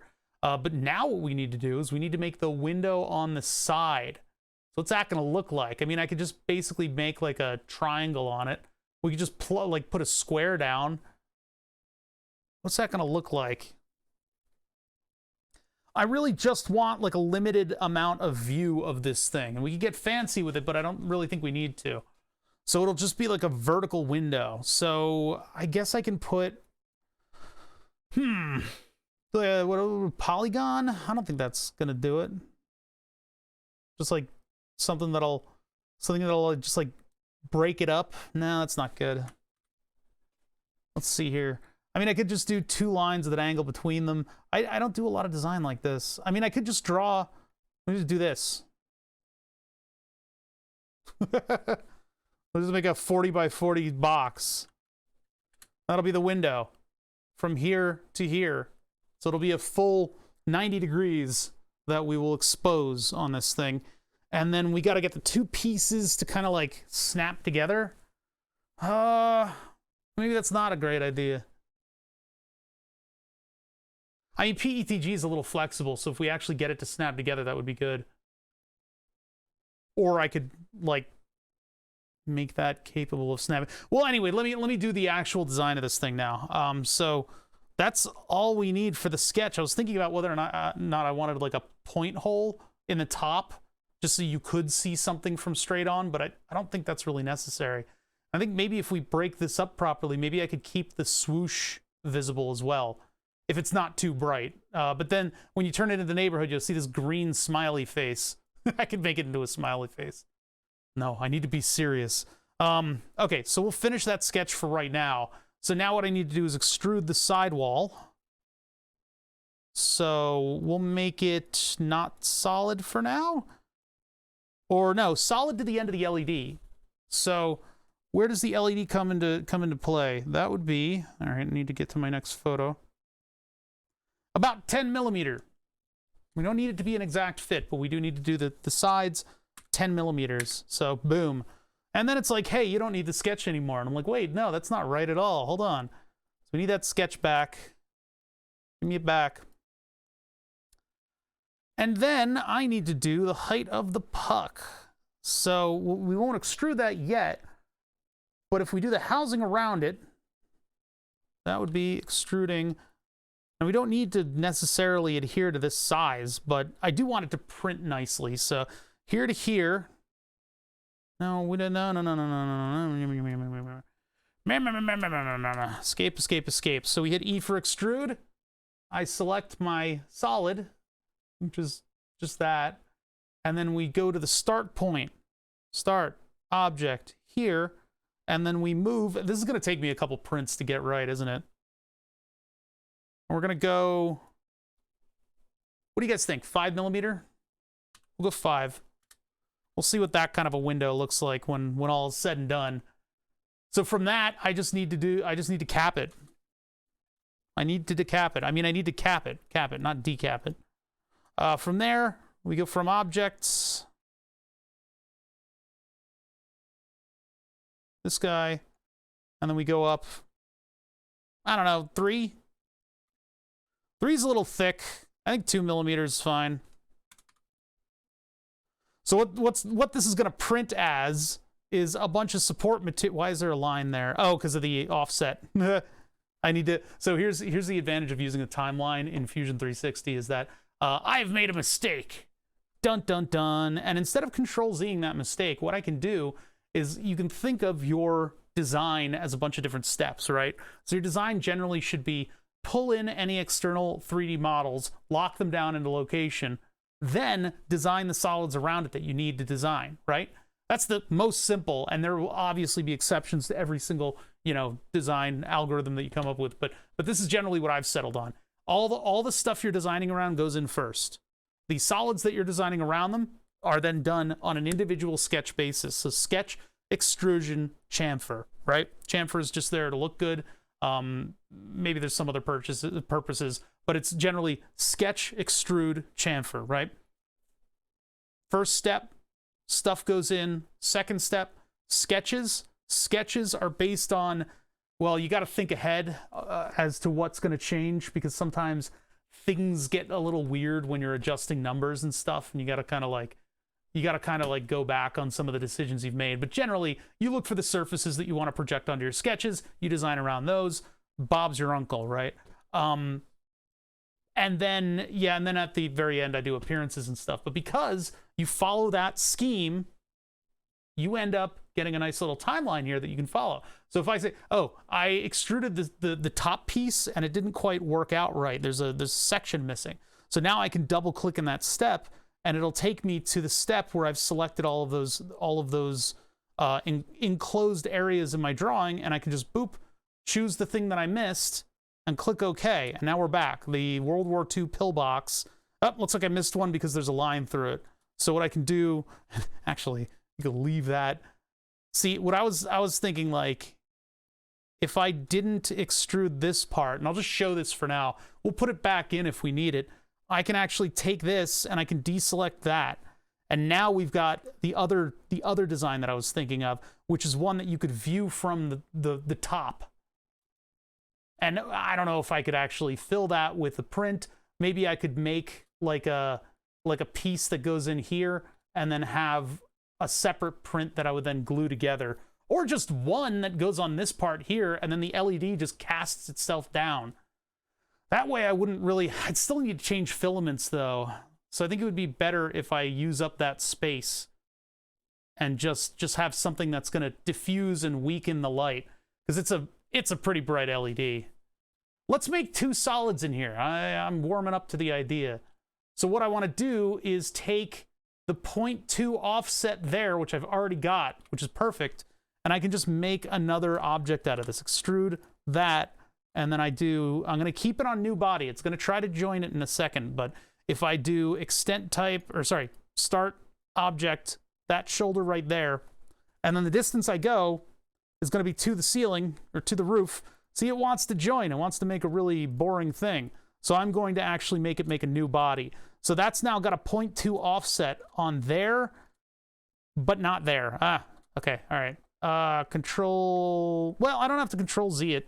If I go back to the sketch, it's going to take me back in the timeline to before I extruded anything. So just be cognizant of that as you work with it. So what I can do is take this, and on the box, I'll just do the entire box, even though I don't need to, but I can do an offset and make that -0.2. And then finish that sketch, see what it broke. Didn't break anything. That's rare. Usually it breaks everything. So what I can do now is take this extrude, and I can deselect my little fitment area over here. I'll just use UV glue on this whole thing, by the way. That should make it fit nicely. So that's our window. I have a feeling, you know, I feel like I need the appearance overrides at this point. So we'll just go to, no, not edit profile sketch. Hold on, finish. All right, so appearance. I'm gonna make this like a dark gray, not black. I guess I could try to make it that dark green, but opaque. Like FR4 is pretty dark. I had a dark gray somewhere. Oh, you know what? I think... No, that's aluminum. I'm not going to make it out of aluminum. Plastic, opaque. No, that's matte black. Let's see what this is. This is like a special one that I made. Oh, I need to download it because it's private? What the hell? Yeah, get it on this computer. I think this is a slightly more cat-accessible black color. And maybe it just looks a little bit better than... Because usually you get like a void when you do that. All right, so plastic. Let's go, sorry, fusion appearances, plastic. And then opaque. It's going to be, the clear stuff is going to be opaque. I'm just going to make it gloss white because that's close enough to the translucent. Fusion with translucent colors, it makes like a perfect translucency, which is not useful for us. Now, I could do a couple things here. I'm wondering if maybe I want to extrude this and just have like a big like tongue piece that sits in the back of this thing. I think that may be what I want to do. Instead of fully realizing the... Well, but the thing is, like, if I don't use up that space, like a bug is going to crawl into it and die. So, I guess maybe I need to utilize that whole space. If I make a puck that's 9 millimeters, it's not going to fit into there. If I make it come directly out of this, then it will fit in. It'll slot into that area, and it'll catch all that light. But if I just make the big puck, that'll still fit completely. I don't know what I want to do, chat. What do I want to do? I mean, I wish I could do a dual color print. Then you can do all kinds of impossible stuff. Currently, this print is going to have to just support this area right here, which means this surface right there is going to be rough. This is going to be, this piece right here is going to be supported, so it'll be kind of rough. Which I can just take a file to that and file it down and then glue the little window in place. And that'll be fine. So let's, all right, so I'll just go for the whole area. Extrude that, and then we'll make that, what was that? We did 5, so make this one 4. I'll make this a new body. And then appearance that, and we will make it the same plastic. Close. So that's going to be like a weird, surface, but what I'm using it for is basically to diffuse all the light that's going to eventually get out of this window. And then that's it. That's the thing that's going to replace the top of the generator, the LED on the generator. I don't know, do I want like a shoulder on that? I don't think I do. I think I would just want to leave it alone.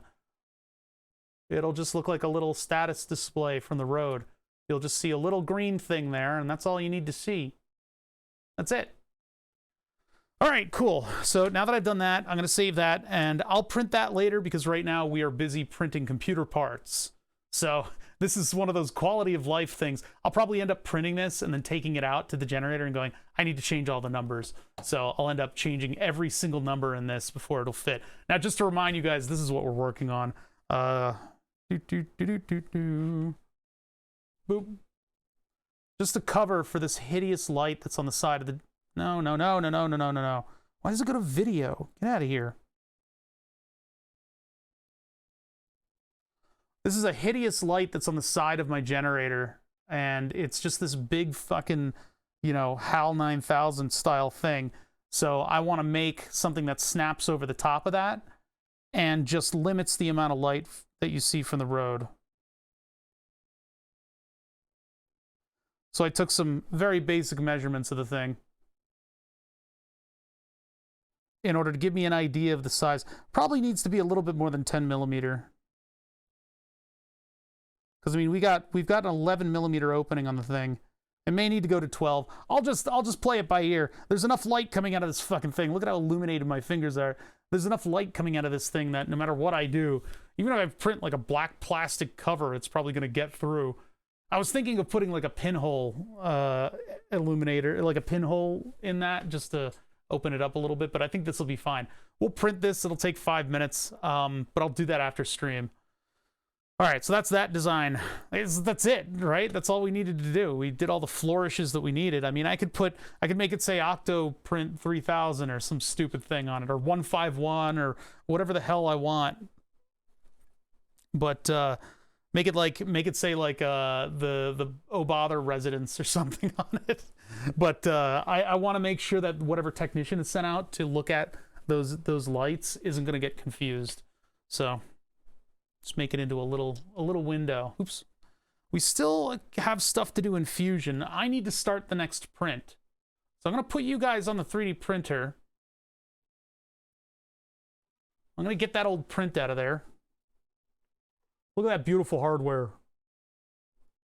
What did I just do? I hit thermal camera off. Look at that beautiful hardware. Oh, that's the wrong focus. Ah, I've totally altered the focus. Here, okay, we're back. This one's good. This one's good. And then we'll focus this one a little bit more on the printer. Replace with a blue LED and the 330 ohm resistor. The color code is important.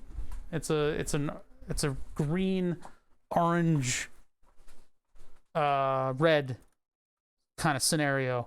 So I need to make sure that the right stuff is communicated out of it. So I'm not going to alter the color at all. Otherwise, I could print like a royal blue cover for it, which might not actually kill all the green that's coming out of the thing, but it would certainly confuse somebody. So, all right. So those were the front panel tops. I have to drag some files over. You guys can just sit there for now. Oh, no, I closed my... All right, these only take about an hour to print, so assuming nothing goes terribly wrong with them. Desktop, where is Super Slicer? Run Super Slicer. I'm doing this on the other computer you guys aren't allowed to see, so because I haven't gotten ready for a game stream. I was going to get ready for the game stream, and then I slammed my head on the fucking table. That was me setting up. Fan. I could do the fan, or I could do I'm going to do the little clips that hold everything together. How many of those do I need? I need 4, 5, 6, 7, 8 of them. So, hold on. Grab this, bring it over there. Add number of instances. Oh, no. Can I hit the plus key? No. How do I set the number? Set number of instances. There we go. I need 8. I'll just distribute them among the Amogus, just Amogus, the build plate. Seemingly random little cluster. Good enough. There's probably a distribution command that I could use, but oh well. God, this software is weird. It's like going from CAD to a slicer is very weird. It's like that. Slice. How much time is it gonna take? 15 minutes. Let's fucking go. There you go. So these are redesigned so that I can use the countersunk screws on them and they look good.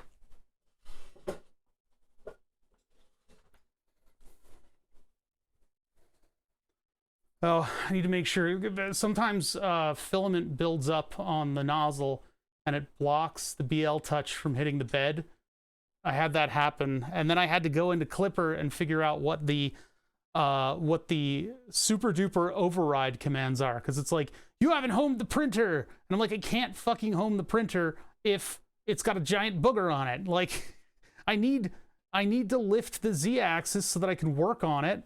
So everything was out of calibration. I had to do the tilt command enough so that it reduced the tilt of the printer and everything. Seems to be working now, but that was a little harrowing.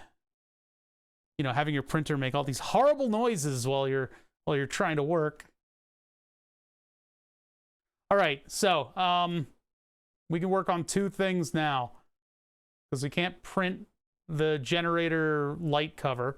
So we can shorten this block. We need to modify this block for the countersunk screws so that it looks like everything else in the computer. I'm going to leave this one as like an orange block because I think maybe I need to drop the entire block and just make it a minimized kind of thing. We need to remake that circuit board. And then we need to make a clearance back here, and then I'm good to go for the entire redesign of this thing. I would have brought you along the process of the panels, but the panels were kind of stressful because you need to I need to print them, stop them at about 5 layers, which is just about at the top of this, and then test fit it. And then I needed to tweak and tune and then do that again. So I've got a pile of sapphire 3D prints that just don't look very good. Could have used generative design in order to make a spider web lattice that fit all these components. Anyway, so which one do we want to work on? Because, I mean, the other thing we need to do is programming, and that's going to be a little bit more cerebral than this. Let's work on this guy right here. So we need to figure out what the distance is between these two solids and then reduce this one. So it's just a matter of moving these lower screws up a little bit. But what's going on over there? Hold on. Hear noises. Oh, it's doing a tilt sense. Doing a little tilt sensing here. See, TurboNAD's been doing like long 3D printing streams lately, which is great. All right, a little bit of homing action going on. Okay, so we're doing the bed leveling, which I need to find that script and put it in. There's a script where basically it'll count down from 10 and it will do the bed leveling after 10 prints. So this whole process that it's going through right now, this lengthy process, not necessary every time, and it's probably causing a little undue wear and tear onto my hardware. It does not need to be done every time, although I did crash the nozzle, so it probably desperately needs to be done every time at the moment, but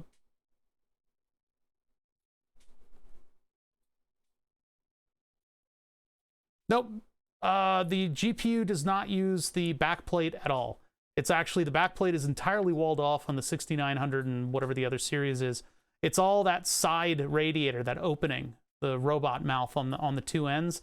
That's where all the air is going. So in my design, luckily, that's what I'm taking advantage of. Although it would be nice if it could belch out the hot air from the back of it. These 3-fan designs are designed to immediately hit a heatsink and then get rid of the air as fast as possible, instead of sending it along a gauntlet all the way back. Gone are the days of the leaf blower cards, I guess. And even, you know, Intel, I would have to cut the carbon fiber base if I got an Intel card, because then Intel was like, we need to get rid of this air like fucking fast. How are we going to do it? What they did is they had heat pipes that just go out and have an open radiator, and they put a fan on one side. So these Intel graphics cards are taking air in and just yeeting it out, I think, the top. So they take it in from the bottom and yeet it out the top, whereas the Radeon is going in both directions, which generally not great in a regular computer because you're plugging this massive graphics card in and the motherboard has a bunch of stuff in the way. I mean, not, well, actually the Mini ITX gets out of the way, but the general ATX board is sitting on the connector over here. So there's blockage underneath this card. It's pretty much has to have like an air cycle going on right there. In my design, it doesn't have to do that. It can pull that air in. I mean, it will still have a bit of a loop to it, but it'll yeet that air out, and there's plenty of room for it to dissipate. And then I've got another like 40mm fan right here that's just blowing down the corridor. But no, there's nothing on the back panel for either of these. This one actually, the Ryzen, the Strix B550 could use a little vent right here, possibly, because the chipset cooler is like right here, and it's blowing in and down and possibly out right here. Yeah, I've got a Flexi PCIe, and I know, look, guys, my friends who know computers are fucking hounding me about this, about how awful it is that I use a riser card and how absolutely abysmally slow the riser card's going to end up making my computer. I won't notice. I can tell you that right now. I'm not going to fucking notice.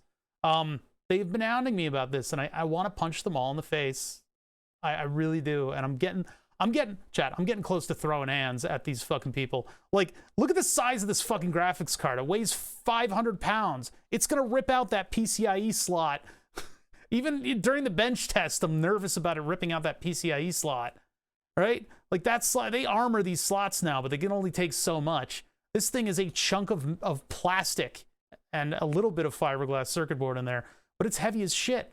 So mounting it this way and mounting it solidly on both ends, I can use a riser cable. And the riser cable that I use, it's fairly old, but it is probably the best one out there. It depends. Some of the flex cables, some of the riser cables are up to spec, some of them aren't. And the problem is when my friends send me that table that some fucking channel did that I don't trust, right? Like, who are these people that are making these specifications and cables and stuff? I mean, Linus took like 16 of them and put them all together and had a graphics card at the end that still worked. But the design of some of them is a little bit dodgy. I mean, PCIe is designed to have differential pairs that can cancel out common mode noise, and then it needs to be shielded around that. Because some of these graphics cards, because they're not exactly, well, I wouldn't say they're not designed for it. It's just they're on the bleeding edge so far that if you get your cell phone near it, it might interfere with the graphics performance. Now, I'm not going to notice any of that. I'm not going to win any benchmarks. I'm not like Rob Oz, who got his card immediately and did benchmarking and got like like some of the highest ranks. That's not going to be me. That's not how I run these things. I need this thing to last because of limited supplies of computer hardware, and I've heard of people's cards dying on them. So we're not doing that. The riser cable will result in slightly slower speeds. The riser cable that I use is 3M branded. It's not some random like Flexa PC Incorporated or you know, Bits Power or something like that. You know, one of these places that buys white label products and relabels them their own products. That's not what I'm using. I'm using 3M, and so it's built to exactly the specification. It's got strain relief. And everything, like all the stuff that's missing from all these other cables. I bought riser cables at one point, and they were just soldered on to solid, what is it, like IDE cable or IDC cable. And so if you flex it a certain, like 3 times, it'll just break. It'll just break off. I was shocked at that. And they just put like barely grounded tape over the wires.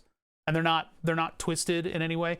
No, the 3M flat cable that I have, it twists the pairs, it grounds them properly, it puts strain relief on the ends. It was an $80 cable. $80. And if there is a more expensive one that does PCIe 4, I think, or whatever, I will get it. But it doesn't exist yet, so I'll have to wait for it. The one that I have is probably top of the PCIe 3, I guess. So we'll see. I'm not going to get balls out on this system. We'll see what the benchmarks are. I'm very curious as to see what the Super Collider results are. If we could beat Rob Oz's score, I would be so happy, but I don't think that's going to happen. It would be possible with this hardware if I had it all configured correctly, but Entropic Heaven suddenly subbing with a Prime while I geek out about computers. I don't know what you guys see in this kind of stream. Thank you so much, Entropic Heaven. Now, by the way, I didn't represent all the hardware on the motherboard. I have all of the parts, and I had to get them like separately. It's in the computer projects section, because part of the computer projects section is actually the thoughts about. By the way, I have the logos for Ryzen in here. Part of the computer project section is me planning out a watercool build, and I was never able to really get that into a state that I liked. Yeah. Let's see if it opens. Let's see if it opens. But it's another mess of a bunch of components. I'm gonna keep it air cooled. How's it going, Dem? Well, how you doing? How you doing? How you doing?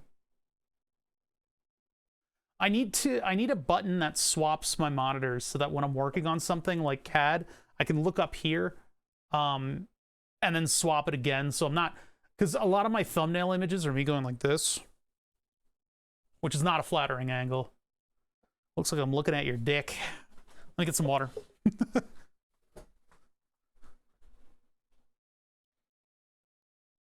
Shouldn't use words like that. Then again, it's not my fault that Demi lets his kid on the computer. He knows the words I use. He knows. It's not my fault. Whoa, lots of lag as it pulls up this design. So this is what I was planning for the, why is origin visible? I wish I could get rid of it. Well, there we go. So this isn't exactly the RAM I have. I put the water block on there instead of the Noctua cooler. The Noctua cooler I have on this board right now, by the way, is not exactly the right size. It's like one processor of cooling lower. Let's not talk about that. I was planning on the graphics card water cooling, which, boy howdy, does that make it a lot shorter. Look at what that does. Look at what that, and by the way, I had to do the dimensions of this thing on my own. But man, all that space that frees up is absolutely ridiculous. Oh, I didn't use my good carbon fiber texture here. Ugh. The Fusion default carbon fiber texture needs you to remove a little bit of the shininess from it, otherwise it does this. Ugh. But yeah, so what I want, the power supply getting cooled by water, the graphics card cooled by water. I kind of sort of simulated the riser cable, which nah. Anyway, the pump I have sitting there. I don't have the reservoir in this drawing yet. I was trying to figure out where I was going to put everything, and this form factor I'm not liking. I'm not a big fan. Well, actually, these are very big fans, so there's that. I mean, maybe I could put it like under or something, but I wanted it to be super clean. Having the power supply all the way inboard like that is a little weird. Plus, that chunk of copper is really heavy, so I don't know if I need to like figure out a different solution for that. But that's just like a heat spreader that I was putting on the thing. Yeah, I don't know. I don't know about water cooling yet. I need to like do some soul searching. This is 2020 rail, by the way, not 1010 rail, not Maker Beam. But yeah, I'll need to think about some stuff. Like this looks like a World War II tank, and it's huge. It's too big. If I could somehow, like, I mean, I have smaller radiators, but a copper unibody chassis. Copper prices are crazy now. Well, I've already got the chunk. I think it was, I forget what I bought it for. I think I got it off of Amazon, which means I paid too much automatically. Then again, with copper prices the way they are now. But yeah, I would love to do water cooling, but I'm not. Hold on. Man. It's almost gone. The cough is almost gone. I'm gonna close this. Let's do some of the minor modifications that we need to do to this thing in order to fit the 6900, the funny sex number XT graphics card, into this build. This build has taken utter and complete priority over any other project because I spent a lot of money on it, and I have this rare piece of hardware that nobody can get.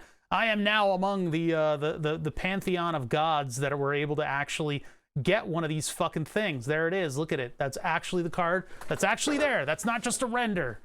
That's not, I'm not faking it. It's not blue screen, and I can totally touch it if I want to. Here, watch. I am totally gonna touch.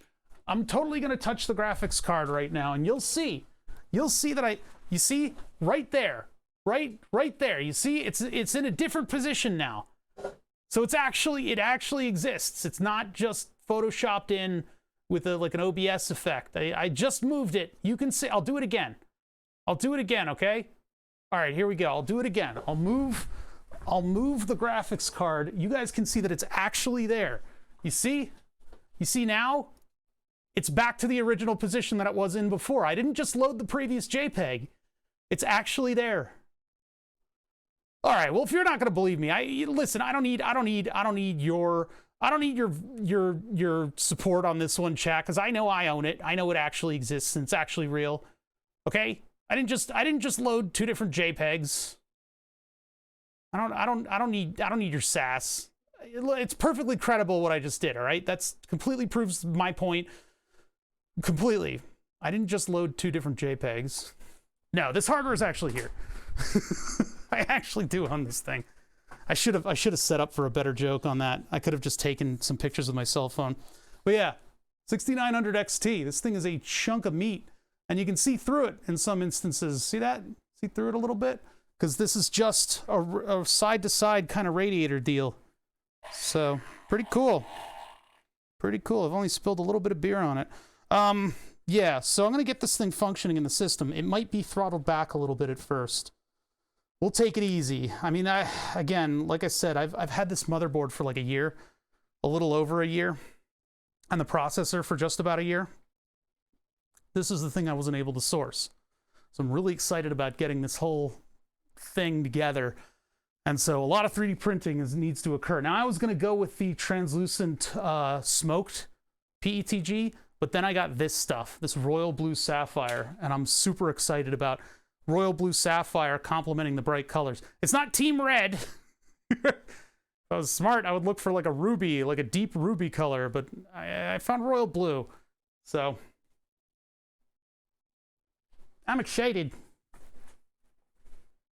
Yeah, part of my design is removing the back panel of the card. It's the funny sex number XT. 6900 XT. Avoid taxes. I'd like to remind you that tomorrow is International Tax Avoidance Day. Oh, you mean like the IRS is going to hit me with a baseball bat like they did last year? That's what they do around here. Okay, you technically have earned enough to be in poverty. No kneecaps. Avoiding taxes only for rich people. It really is, because they come after us because we can't afford lawyers. I actually know a bunch of lawyers, though, so maybe I'd be okay. Anyway, if they come at me, oh boy, do I clap back hard. If they're like, these business expenses are ridiculous, I'm like, hey, here are 2 6 terabyte hard drives full of 5-hour streams. Every single charge that I put up on my taxes is visible on camera. Any business expense is an on-camera. Yeah, VODs. No, VODs only stick around for so long. I'm gonna cough 1 sec. But yeah, we would have to sit down with some popcorn and go through item by item in date order. I don't pay mine, but I donate 40% of my money to help out the homeless. How's that? Does that work? Yeah, I have to earn little enough to keep myself on healthcare, because there's a nice little gap. If you think of like the amount earned versus me living, there's a nice little gap where the stuff that keeps me alive is unaffordable under the income.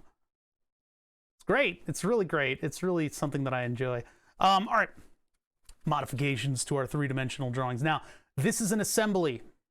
Barenberger, thank you for the Prime.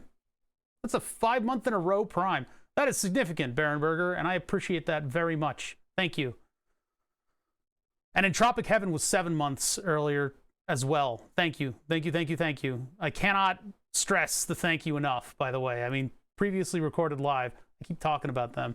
The Red Letter Media guys would do theirs, and whenever somebody would sub, they would always say it with this, like, sarcastic tone. And that was the joke, is whether or not they were actually serious about it. We really appreciate it. And you're like, I don't know about that. But like, Father likes Primes more than other subs. Yes, because Primes are not, there's no reminder. There's no reminder for the Prime sub. Now the regular subs, it's like choosing a favorite kid. It's Prime. I don't have a favorite kid. Even though one kid is clearly better than the other. I mean, I don't have a favorite, because they're both the same thing to me. But the Prime subs, people aren't reminded about at all. So the people that continue to sub with Primes, that's great. They're paying attention. Cordain99 with a tier 2. I forgot that you were tier 2, Cordain. Thank you so much. Cordain99 has done. Haven't you done some coding work to help out Burn the Subs? We're going to work on Burn the Subs. I got a couple things that are close to wrapping up around here, and then we'll start working on it. 5-year anniversary around the corner.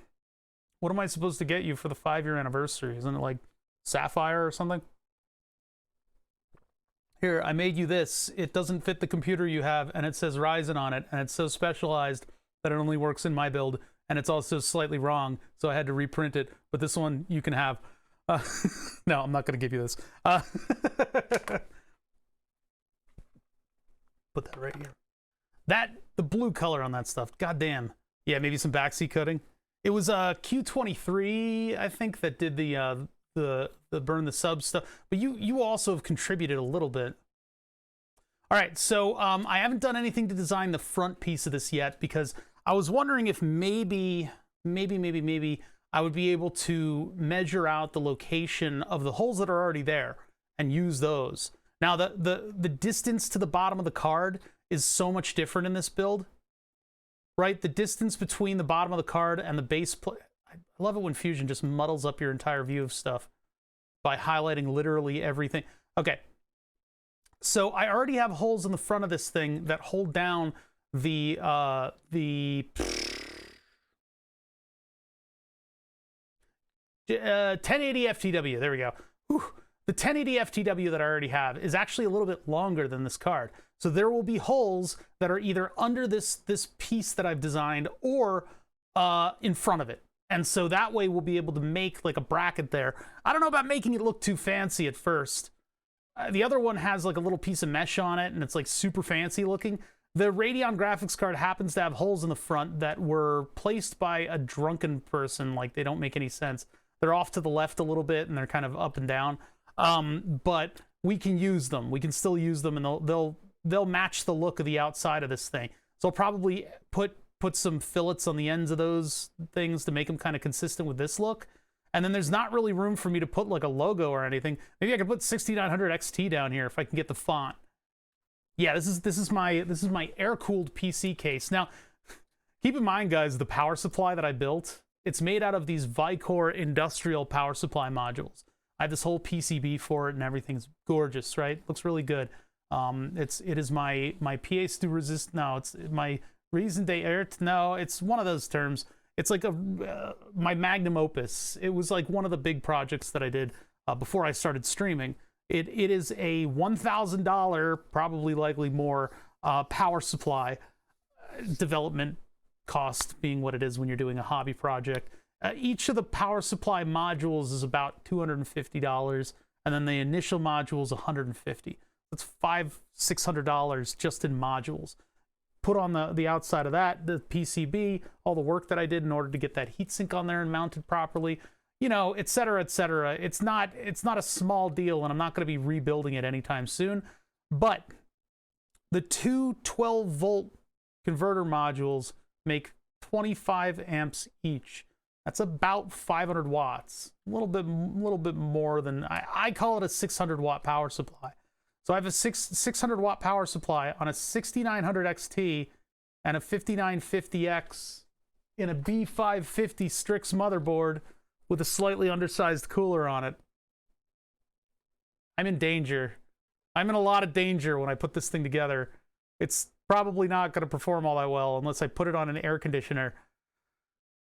Now, the modules are not your typical power supply. The modules, well, we did a calculation of the current based on Tom's hardware results, and I think we are just under the wire on that one. I think we're like a couple amps under the wire on that one. We got a like 3 amp overhead or something like that. But these are not your typical power supply. Your typical power supply in your computer is built by bean counters, right?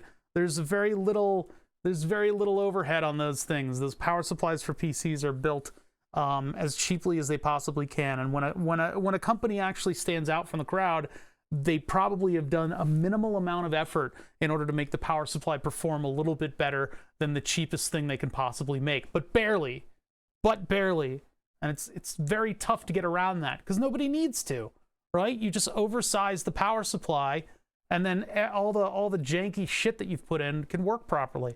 We've got a big fan on it, and then you spend all your money getting all the certifications that ensure that you won't burn down gamers' houses outside of your own free time with the power supply that you've created.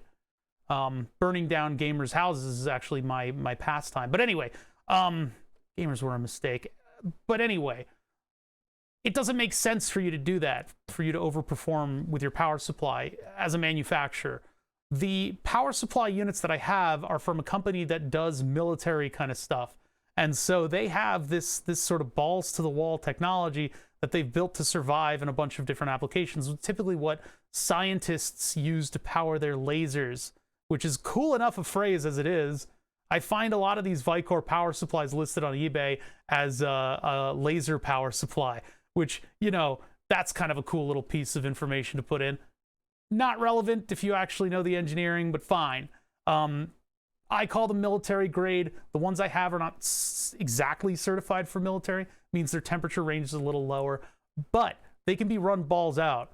They can be run balls out as long as they're cooled enough. I have included a little bit of cooling on this thing. It's good enough for a 3D printer. It's good enough for this thing. Just a little bit of cooling goes into this thing. 6 fans on a giant radiator. The 6 fans are in a push-pull configuration, and they're 40mm fans. So they're not exactly the most powerful fans. If I went to 60mm fans, I could tack them on to the outside, because it is approximately 60 from here to here. I think it's 70. No, it's a 67mm. So I'd have like a 3mm sidewall on the top of the bottom to hold a 60mm fan in there. I don't want to have to do that. That would be like a big polyp on the side of my design. So I went with a bunch of 40mm fans, right? Yeah, they're not exactly non-consumer anymore. I think they sell them on the website if you can get the right part number from the data sheets and stuff. And then I, like every other engineer before me, built the exact circuit that was in the data sheet. It's so boring. That's what you do in electrical engineering. Can't find my red stapler, the building gets burnt down. On the color red, I could have done this entire design red, and then I would have been in with the branding of Asus, but I don't know. The sapphire blue is what I just found. Let me see if there's a red. I want to see if there's a red. I'm not gonna print it red, but let's just see. Why am I bad at computers suddenly? Here, I actually have to pull up order history to see what I ordered, so give me 1 sec. Look at my orders. Look at them. My God. Oh. Cool, my radiometer is here. Hey, Code Rush, how you doing? You guys check out Code Rush sometime? Party of 7. What's going on over there, Code Rush? Did you bore everybody to death? What are you working on? You usually have hundreds of people. Code Rush is awesome. If you guys check out Code Rush, do a lot of programming over there. It's a very fun stream. All right, so let me see here. My brain when my daughter wants to help with a math problem. Oh no, what just happened? What the hell am I doing? It's OBS was like, oh, are you grabbing me? All right, what did I call suddenly? I don't even remember what I said. I'm sorry. Sometimes I just start talking, chat, and I don't remember how I got to where I am. When did I order this PETG? How long has this been sitting on the shelf? What the fuck? It was like April 4th. Holy shit. So this is Overture Polymaker. No, it's Polymaker. I ordered Overture and Polymaker, and they look roughly the same. What is this one? This one is black. The other one is gray. Oh, Overture is actually the blue. Okay, so Overture is the blue. This is the stuff that I ordered. Overture, PETG, etc., etc. I've got my own settings for PETG. I did a temperature tower with this stuff, and boy, it is gorgeous. But this is translucent blue. Sorry, transparent. It's transparent's a lie. It's translucent. But can I get like a that one's just red. Red and blue. It's not. Space gray was the other one that I got, by the way. Space gray is very cool. This is a cool color because it's a little bit shiny, but it's also darker gray. It looks like space hardware. What am I gonna, what do you want from me? Sparkle blue. I didn't get sparkle blue. Orange never looks as good. I don't know. If they can get the orange to be a little darker than that, I would be super happy with it. But any of the orange that I've printed has been like as bright as the sun.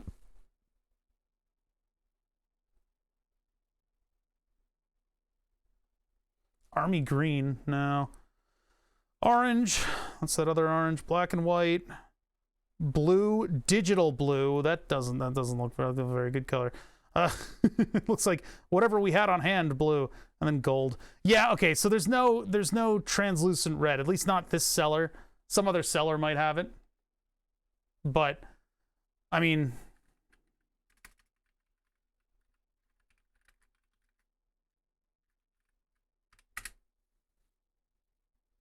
Did I spell that wrong? Translucent. Add to dictionary. No. Translucent PETG red. Oh, dear God. They do have it. It's $30. Purchased other variations. Really? Oh, that looks good.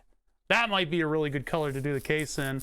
To be honest, if I wanted to go Team Red, if AMD wanted to send me like a $10 check and maybe reimburse me for the cost of the filament, I would start reprinting this thing in the deep red.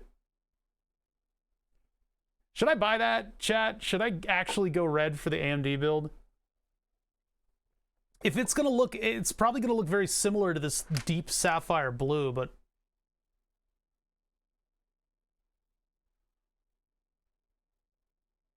Filler, adding aluminum glue to the plastic. I think aluminum glue, like when you add stuff like that in there, it can wear away at your nozzle because it's actually a piece of solid. Oh yeah, sorry, catching up on Code Rush. Building his new machine, he got to a stage of powering up and no magic smoke. Hey, there you go. Did it post? Did he get it to post? Because I too am working on a new machine, and for those of you from Code Rush that would like to know, it's gonna look a little something like this, but a little different than this exactly, but kind of like this. I've got this hexagonal black grid that goes on all this stuff. This is a previous design of mine, and I decided to finally put it together in a big assembly drawing. But I'm now putting brighter hardware holding together the things that hold the little pieces of grating on in order to sort of highlight things properly, make it look good. Yeah, and basically just represent this appropriately. Now, in the CAD program, I'm not putting in corner cubes, and I'm not putting in the gratings. I do have plugins where I can make the gratings if I want to, but it's not necessary. All I'm doing is trying to plan out the space so that I can plan out the space so that I can make sure everything fits, because that clips, and I need to make this not clip. I need to give it a little bit of clearance around that area right there. So that's what I'm working on right now. This frickin' card right here, this little guy right here, this became available I think it was somewhere around the 4th, and I had to buy it early in the morning while I was still pooping in order to get it. Otherwise, I would have missed my opportunity. I've been trying for over a year to get that card. I'm going to buy the red. I'm going to get this. I'm going to buy this right now. Was red really sitting right there all along, huh? Transparent green, transparent... I'm not going to build it in transparent green. That sounds gross. But the red, if that red looks anything like the blue, and then we put the red LED counter, you know, that we did the basic Arduino day, and I took out that piece of vintage display hardware, and it was like red. It's like a clear red, like, square that displays a number on it. And then we could have that number represent the amount of current that's going through the power supply, because there's an analog output from the circuit that I made that has that information available to it.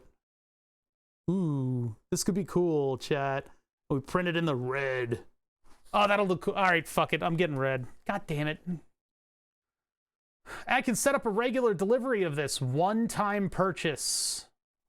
Buy now.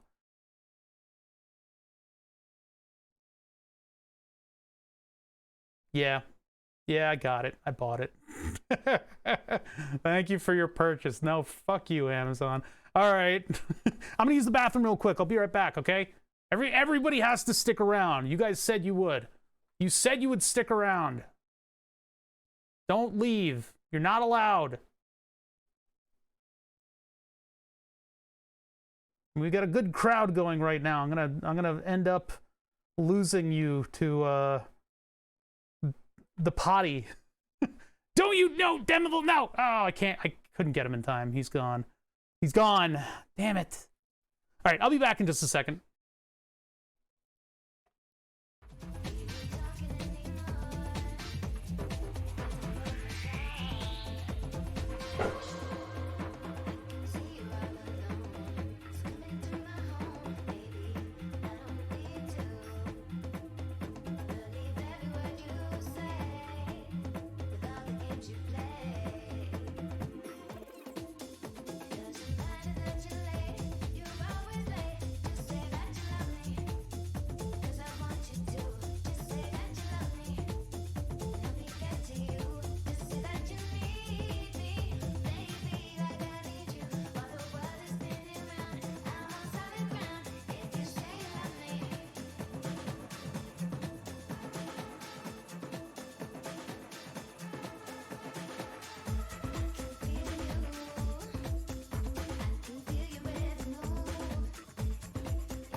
Hey. All right, let me start up the next print. Well, even though I'm getting the red filament, I should have thought of this before. Oh well. Get rid of this, let's start the next print. I want everything printed out. It can be blue, but when that red gets here, I'll start printing out the new stuff. Or I give up right now. We just take a look at what the blue's gonna look like. I'll cut a piece of grid for it. We could just take a look at it. Actually, I can pull it off of this thing too. I'm thinking about what I want to do, chat, in terms of getting the new filament in, because it's gonna get here before we realize. So I can start printing out that LED puck that we made. Yeah, let me do a filament change. We're gonna change off of the blue. The blue is beautiful, and I want to find a job for it, but it's not this. We're gonna go with the AMD branding. After all that. Everyone head over to Amaranth or something. No! I've lost them forever. All right, here's what I'm gonna do. I'm going to go to Fusion. Here's the problem, is that Fusion is running on this computer, and I mean, I guess I don't have my super modern settings on this. So hold on, let's go back to the thing that I made before. I'm gonna leave the music going for just a second here. Get rid of BRB. Actually, yeah, whatever. I love the music, but I gotta fade it out. I gotta be professional. Just a very slow fade. Slow fade. Pause. All right. So I need to get the STL files from this machine to the other machine. So I guess I can put it. No. I guess I can put it. What is happening with this? What are you doing, Fusion? Why are you so weird right now? Why is it going crazy? Hey man, you feeling all right? All right, now it's back. You look updating? No? Okay. That's really acting weird right now. Well, we're gonna have a better graphics card than this machine soon. And right now, the bottleneck on this machine is the GTX 970. So this will move up to a 1080 FTW. And then it will truly be powerful. It'll actually be water cooled too. We need to do the, I think I want to salt sinter. I call it salt sintering. It's not, well, it is kind of sintering.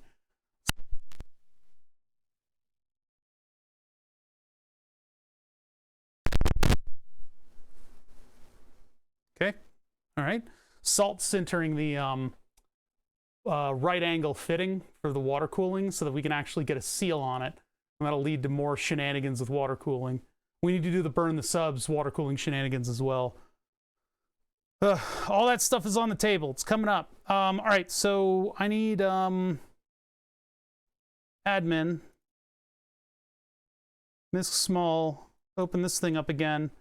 And I'm going to make... Let's get the browser back in here, even though it's typically a mess. Bodies. I'm going to name these bodies so I don't get confused. Puck. Its name is Puck, and it likes to, let's see, this one is lens 1. That one is lens 2. All right, so I got these 3 solids, right?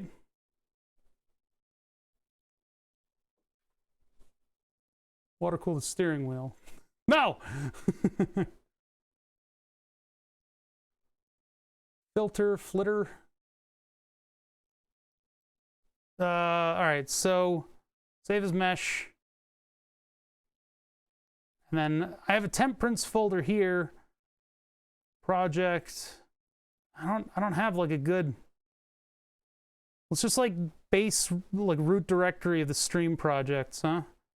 No, there aren't any other files. Like, well, fine, I'll just do it and delete them. I'm doing this because I've got Super Slicer open on the other machine, and that's what's slicing these things, right?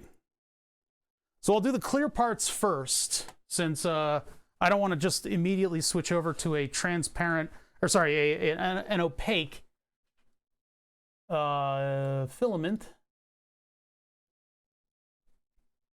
So where am I? I'm looking at project, stream folder, root directory, and then we're doing lens 1 and lens 2. So I'm putting them, you basically put them down on the bed, and then you position them.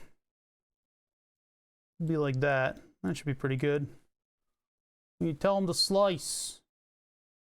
And then you export the G code. Oh, but wait, I can't, I have, so when I slice it, I can immediately send it over to the printer. But we have a little bit of prep to do. So we need to open up Octoprint again. And then I can just set this, the tool itself, to be something like 230 degrees. Which is not exactly the temperature. It's just what the temperature probe says it is. There's a lot of cooling, like a lot of ambient cooling that goes on during that, because the numbers that I get for these PETG strands in order to get a nice shiny clear surface is like tens and tens of degrees over what they list on the packaging. So I have a feeling that it's just the inefficiency of my setting. Oh, by the way, I apologize for the giant bruise on my forehead. I don't know, you guys didn't, I don't know if you guys saw my order history for Amazon, but I ordered new legs for my chair because the previous set of metal legs, they were like a hollow thing with nothing on the bottom, and they had like a couple like ribs to sort of stabilize them. So they were like a big speaker cone. So they made a lot of noise, but what happened was one of the ribs broke, and so the legs would bow outwards on my weight. So I wasn't able to actually scoop my chair around because the wheels wouldn't work when the legs were bowed outwards. Really makes you feel great when your chair is rated for 500 pounds and it's starting to bow and flex with your own weight. I don't weigh that much, but it feels great. So anyway, I bought new legs for the chair, and so they're super stable. They're for like super high, like big, huge fat asses. They basically have a neckbeard asleep on the chair in one of their ads. The guy's wearing a fedora and everything. Like, I can't make this shit up. It's hilarious. Here, I'm gonna pull them up because it's actually funny as hell. Yeah, so the legs that I got from my chair, and they work great so far. They are, look at this shit, these fuckers. They just have a neckbeard asleep on the chair in their ad. What the hell? He's got a bow tie. Ugh. I was wrong about the fedora. But yeah, these are enclosed beams, so they're a lot stronger. And so I installed this onto my chair, and like, what does this have to do with you bashing your head on the desk? Well, what happened was, while I was sailing away in Neckbeardia, like this guy is, I dropped something on the floor, and I actually went to go get the thing on the floor. When I went to go get the thing on the floor, the wheels on my chair, they're like rollerblade style wheels. So the chair went straight out. And so suddenly I'm leaning forward to pick something up, and there's no more support on my buttocks. And so I just went wha-bam right straight onto the desktop. So I hit the side of my head because I was reaching sort of over to the side. I just went bam with my full weight. I full head butted the desk. So I rolled around on the ground for a minute going, oh my God, I can't believe I just did that. So I have a giant bruise on my forehead. It's going away, but it's giving me like a steady state headache. All right, so we're up to temperature. So now I can go to, and because this is a direct drive extruder, the process for changing filaments is actually hilarious now. You guys see that? Yeah, you can see that. So the process for changing filaments is just pinch the thing, pull the filament out, store it. I really like this blue, and I'm hoping I think the red is going to be in the same vein as this blue, which will make it really, really cool looking.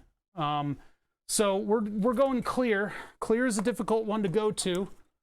This is also Polylight. This is a slightly different brand, but all the temperatures are just about the same on these PETGs. So I clip the end to make sure that it's nice and flat instead of a little stringy runoff. And then I do a squat.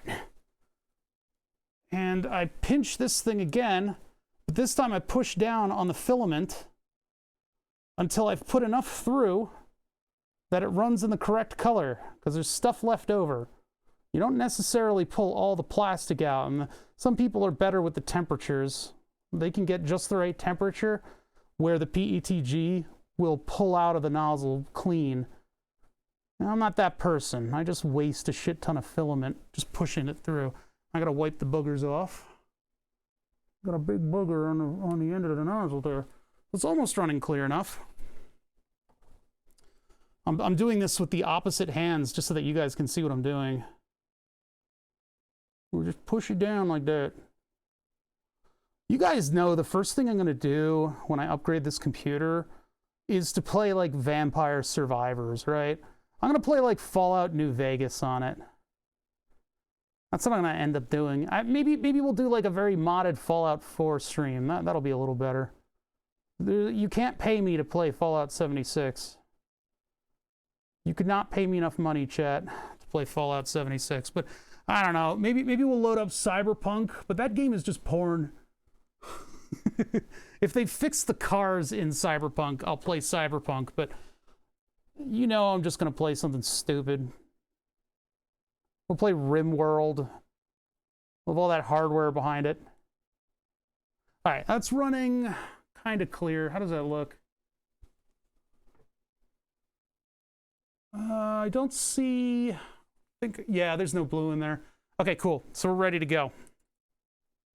So now I can just start the print right away. Get all the garbage out of here.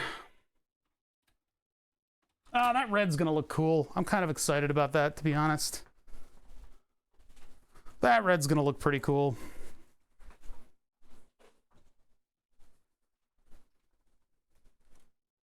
And then print. Do-do-do. This is gonna take a sum total of 20 minutes to print.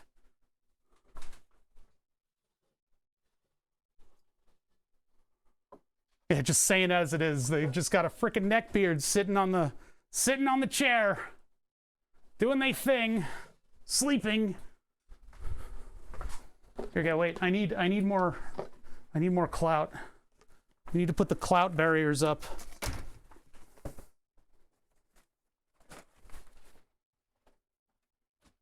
The text needs to be visible on it, so this whole thing needs to... Oh god, my lighting!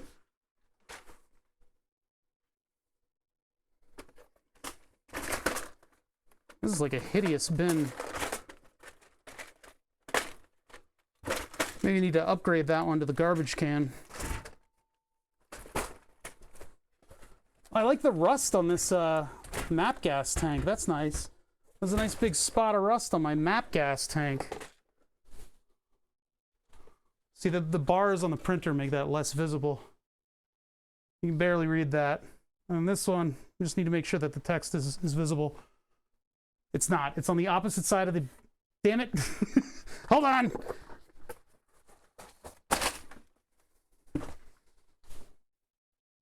The text is over here. I need to make sure it's visible over there. There we go. Perfect. Nothing will ever go wrong. Surely it won't fall. It can't fall from there. Listen, I would love it if AMD was a frickin' sponsor. I spent so much money on this stuff. Look like IR red? It's gonna look like a deep ruby. I don't know if I can use the blue as an accent anywhere though. That would be kind of nice, but I think the design of the computer is gonna be gray, red, carbon fiber. That's my color scheme. All right, we're up to temperature.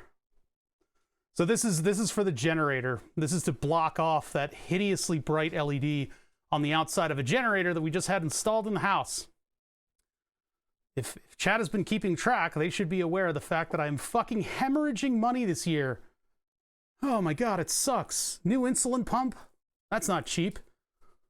God, insulin pump therapy in general is fucking like buying... It's like buying a new Xbox every month. It's crazy.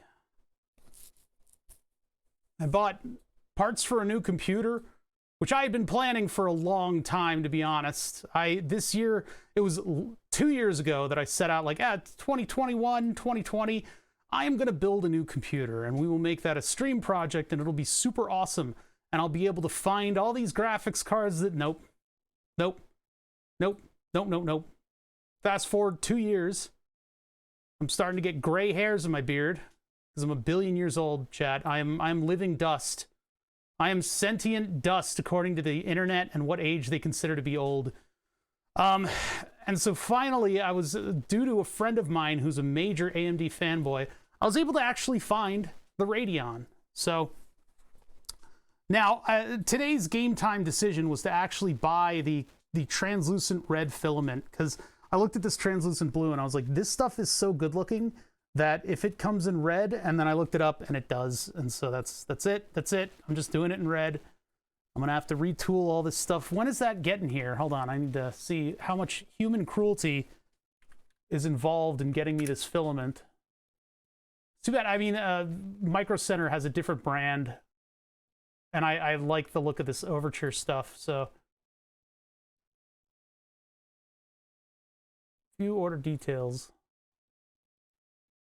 When is it ordered on today? Where's my little arriving thing? I'm gonna track package. I gotta go all the way into package tracking. When does it get here? Hey, when does it? It doesn't. Oh, arriving Sunday. I gotta wait until Sunday. I've had gray hairs in my beard since I was 26. Yeah, man, the salt and pepper look is good, actually, but I've been noticing a couple more gray hairs than usual. Why is it printing all the way over there? Oh, it's doing the runoff. I still have it doing a runoff, and I'm not sure whether or not I need it to do that, to do the big squishy extrusion. I need to revise that code, and I need to revise the bed leveling every print code. Luckily in Clipper, it's very easy to do. Look at how fast this bottom layer is. Here, let's get closer. Let's watch the printer a little bit. This is not a long print, so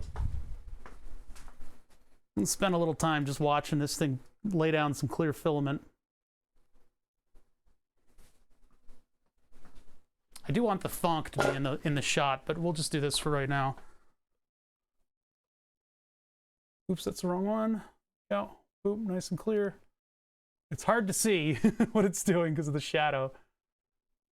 The shadow! It's been a little stringy on layer 1, I've noticed. I think the retraction setting should be okay, but... Is this light manually controlled, or do I have a controller on it? Hello? Oh, it's just not plugged in. Great. That one isn't plugged in. This one has a... Nope, this one has a thing on it. And I think it's the game light. So let's try to turn that one on. I got the capability of all this lighting in my setup. I just need to utilize it. So let me go to my Stream Deck.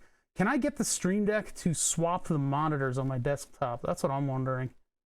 Oh, it's not even available on this Stream Deck. I have to do it on the other one? Because it's near this computer. This would be this one. There you go. Oh my god, that's so much light! Ah! Oh, everything's hazy. What's going on? Back it up a little bit. Jeez, it's too bright. It's too much light for the camera settings. Turn it way down. That's temperature. That's the lowest setting. It's still so bright. It's so bright. It's really not that bright. Turn the gain up on the camera. Or down on the camera.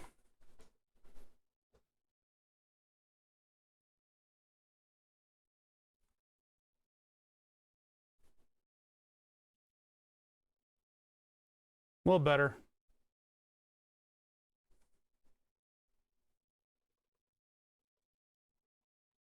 Make sure the thing you're actually filming is in focus.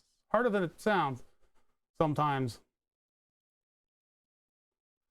All right, there we go. So that lens is going to be very clear, but the diffuser is not. The diffuser is going to be a bunch of like hatchwork behind sort of the side. See, if the side profile doesn't have any filler in it, then they typically look very transparent.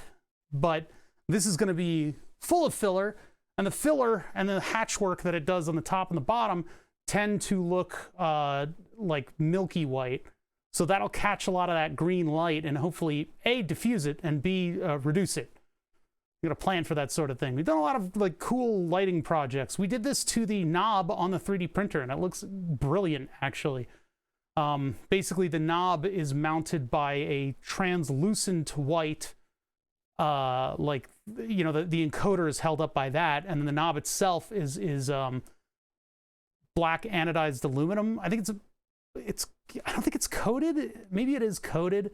I think maybe it's bead blasted and anodized. It's got a very cool texture to it, and it feels like metal.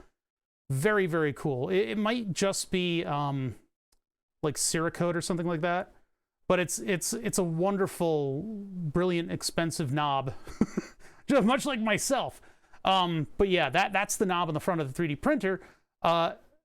Black on black plastic. Wasn't very cool looking, so what we did is we put some RGB LEDs behind the knob itself, and then a clear substrate, and just sort of oversized the knob area. It looks like this. I don't know how visible that is. I can't turn around. I hope you guys are seeing it, but it's pretty cool looking. Let me put you guys back up here. I hope that was visible enough. This is sort of a Dutch angle 3D print view. Oh, the hovercrafts are back. Uh-oh, my camera's falling over. We have hovercrafts today.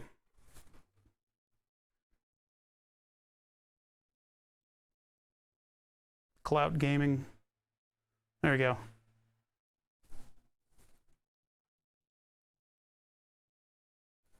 Oh boy, here they come. I guess I gotta close the window then, which means I gotta work my body somehow into this little corner. Okay, hold on. I have a plastic bar here that I use to open and close the window. Don't mind me. Just closing the window so we don't hear leaf blowers all the time. There we go. Okay. I need to add a camera mount to the printer, I think, which means I gotta buy more hardware. Yeah, the PETG, I actually have some on the shelf that you're looking at. I think it's behind the purple. Yeah, it's smoked PETG, a transparent smoked PETG, which is, it's not transparent. That's a lie. You'd have to have some pretty crazy settings in order to get it to be transparent. But it does exist. It's very good. Actually, what you probably have to do is do the sintering with the salt and then polish the outside in order to get it to look transparent. Because there's no way. I mean, look at what this stuff looks like. And that the smoked stuff looks the same. It has that same like weird quality, the weird sheen, and the sort of the whitening that happens to the plastic because there's space between the layers. Or between the strands, I guess you'd call it. Look at her go, though! Man, Clipper's been great for this printer. So this is just printing a 4mm lens, so I don't think it's going to get too many layers. What are we at right now? 30%. We're a third of the way, chat. Once PETG lays down that bottom layer, it's good to go for the rest of the print. I mean, you know, this is a little indulgent, just sitting here watching the printer, but it is just about all that's going on right now. We can move over to programming. We'll resolve all of the stuff that I need to do with the 3D models, and then we'll go over to programming, where we can actually try to live up to the title that I've set. Wait, why is it doing these little back and forths? What's that about? Wait, what is that? Oh, it's actually putting down support material. I think that's the whatever that style is called. Why is it pausing like that? It seems like the circle is made up of three arc moves instead of just like a circle. Could have gone to vase mode, I guess.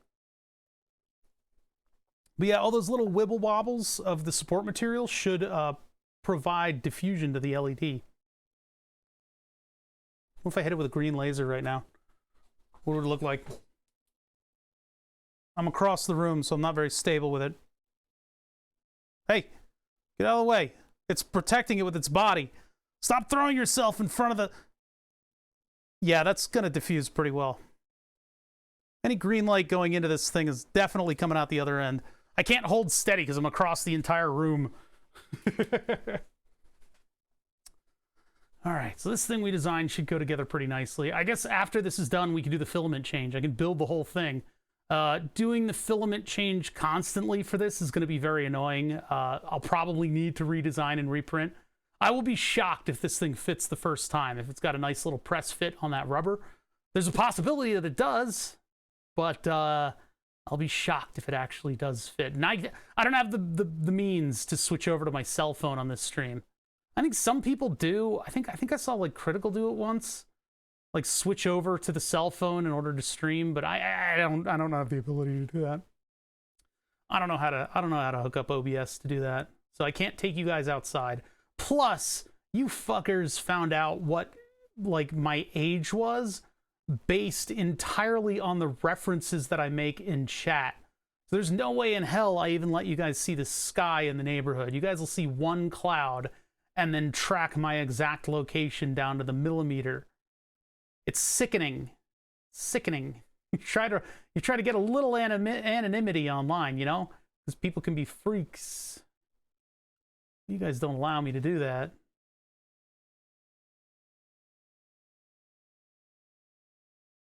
Not hard. Yeah, when your audience is your own age. I don't know. You get enough people around and somebody will be able to guess it. I don't understand how they got it down to the exact year, though. You'd think there would be some wiggle room in there. Back and forth we go. It looks like the PETG is doing a much better job of supporting, though. Usually there would be big divots in the support there.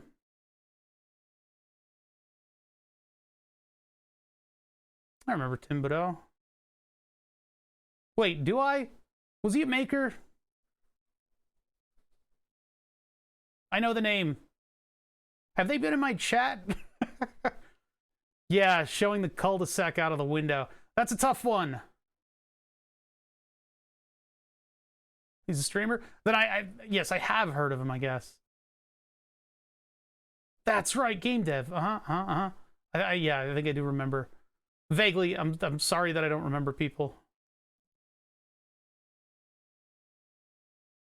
Layer number 2 over top of the 4mm thing. Now the other one is, I think, 6mm tall. So at some point, it's going to be just printing that lens. When it just prints that lens, we are in danger of the layers being too hot. Too quickly printed and too hot. I don't know where that setting is yet. So I don't really know how to correct for that. I can't believe I bought the red filament. How dumb am I? I decided to brand the computer with everything else. Whatever. It'll be fine. It'll look good.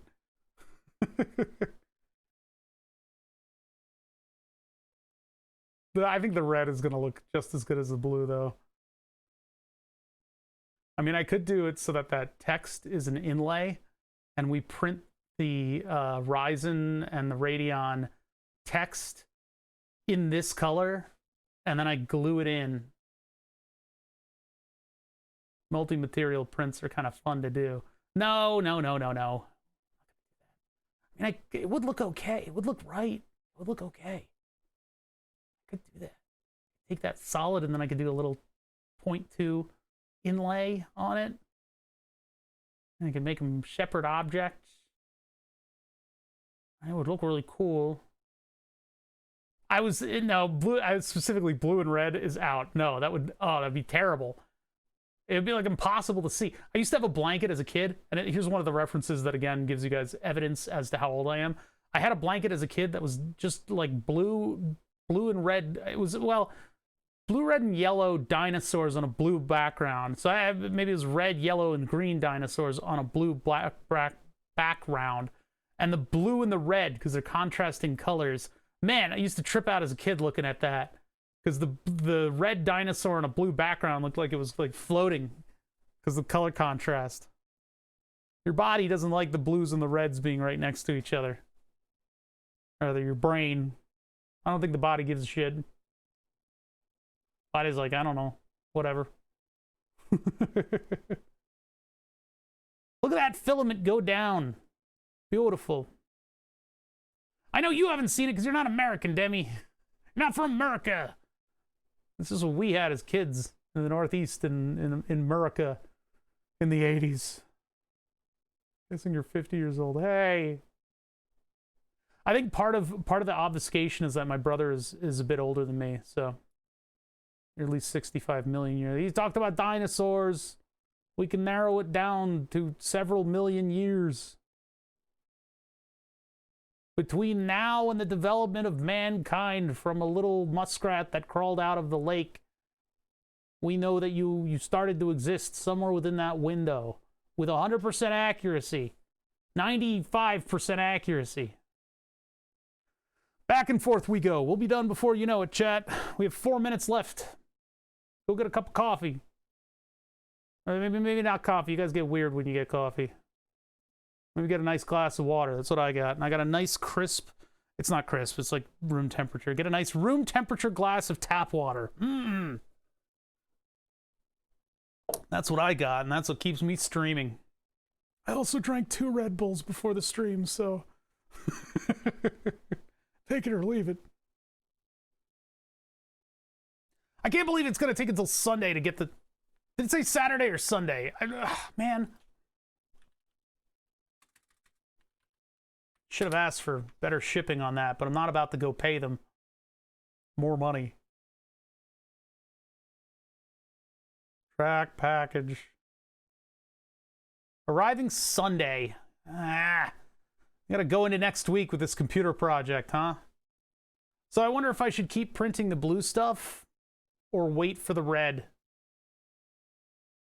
If I wait for the red, then I can spend a couple days sitting and moving files over. Think about how bad it is for Swedish streamers, though. Everything about a person is visible online. Oh, that's right. You guys have to, yeah.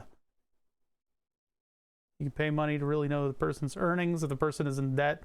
Yeah, that's a little ridiculous, having everybody out in the open like that. The anonymity on the internet is kind of important for this kind of profession, where you're sitting here in front of a bunch of people that can be a little crazy. Are there, like, extra laws to, like, prevent people from, like, fucking coming to your house and throwing eggs at you? That's pretty wild. Because, yeah, here there would be creators that went... Like, there was, like, what was it? It was, like, one of the Rooster Teeth guys, Gavin. People, like, showed up at his house. He had to, like, scare a guy with a gun out of his front yard. People be fucking crazy out there if you got enough reach. Scary. It's kind of scary.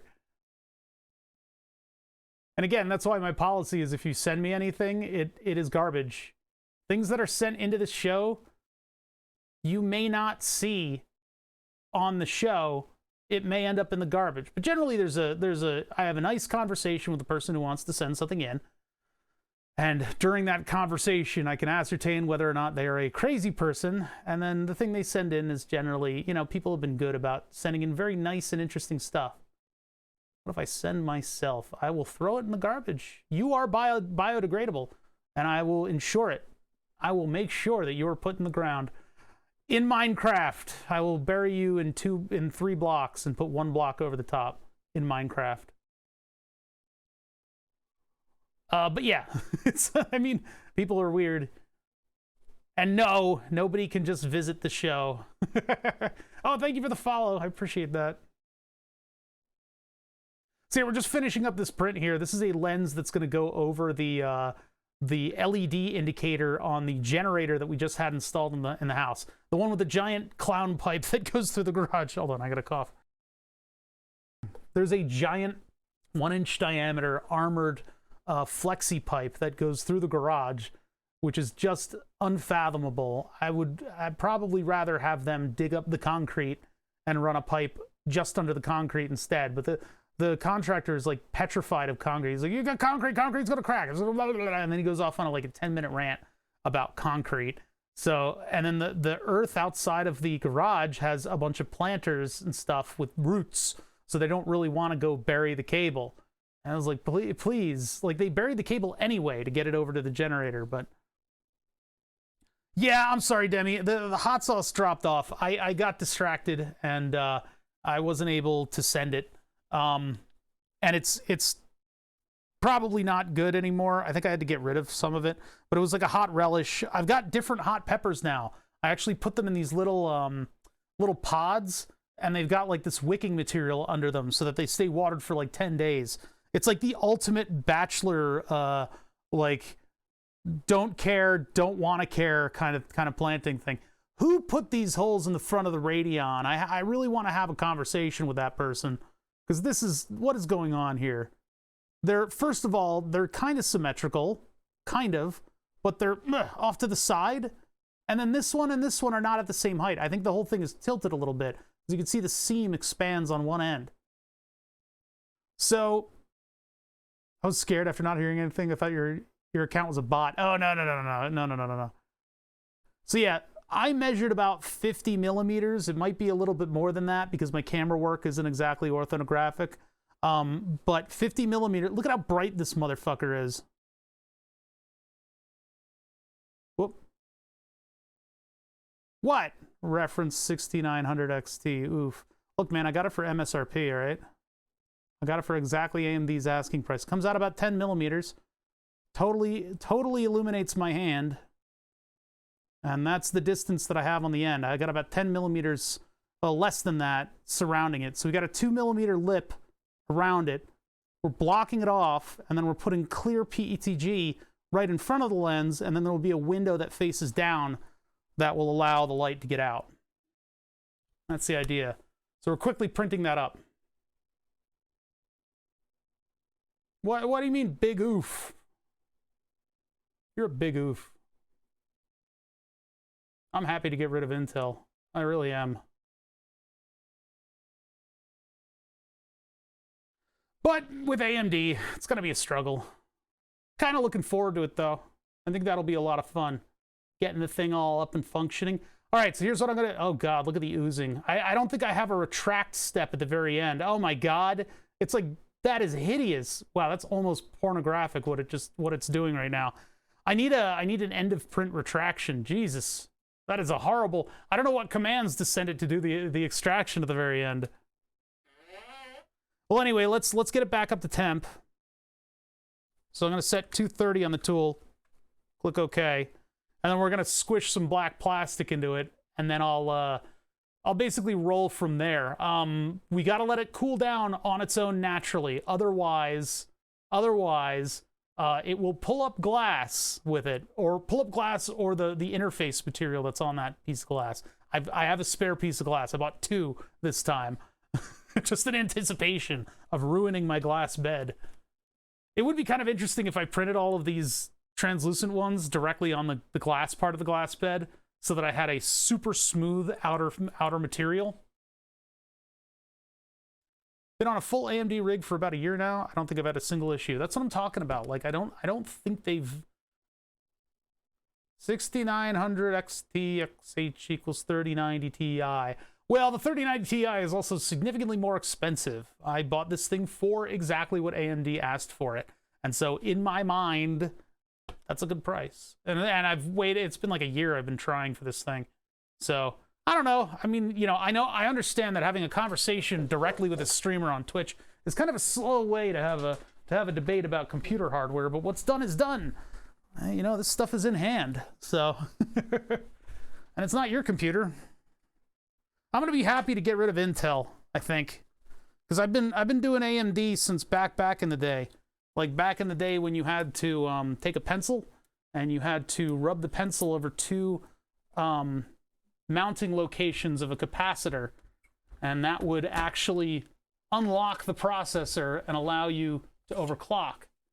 I think you could buy the version that could overclock, but what's the point when you've got the ability to just alter it on your own? All right, so we've got some bends in the end of this, so I'm going to clip off a section of material here. I keep these really shitty flush cutters by the 3D printer. They're really good to use to kind of prune your filament back. All right, squish this thing. And now I just need to push this stuff out until... Now, how can I do this without blocking your guys' view? I guess I just got to do this. Okay, there we go. You guys, unfortunately, my hands are blocking a lot of the stuff that's going on. I try to be careful about that when I stream. I got to squish out enough of this filament that none of the clear stuff is in there anymore. Actually, some of the clear spools that I've gotten in the past came with cleaner filament. I don't even know what that stuff is. I don't even know if I have that anymore. I might have thrown it out.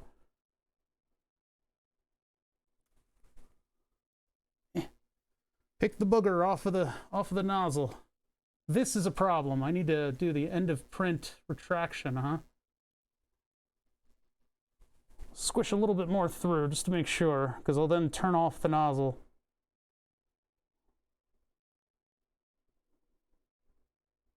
This stuff will run kind of weird until you get the appropriate amount worked through and you really get rid of the other filament. And then going from black to another color is difficult because it's more evident that it's there.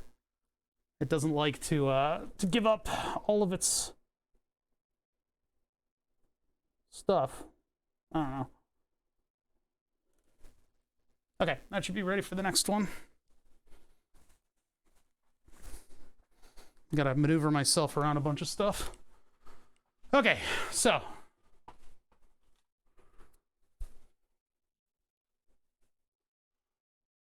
What's that?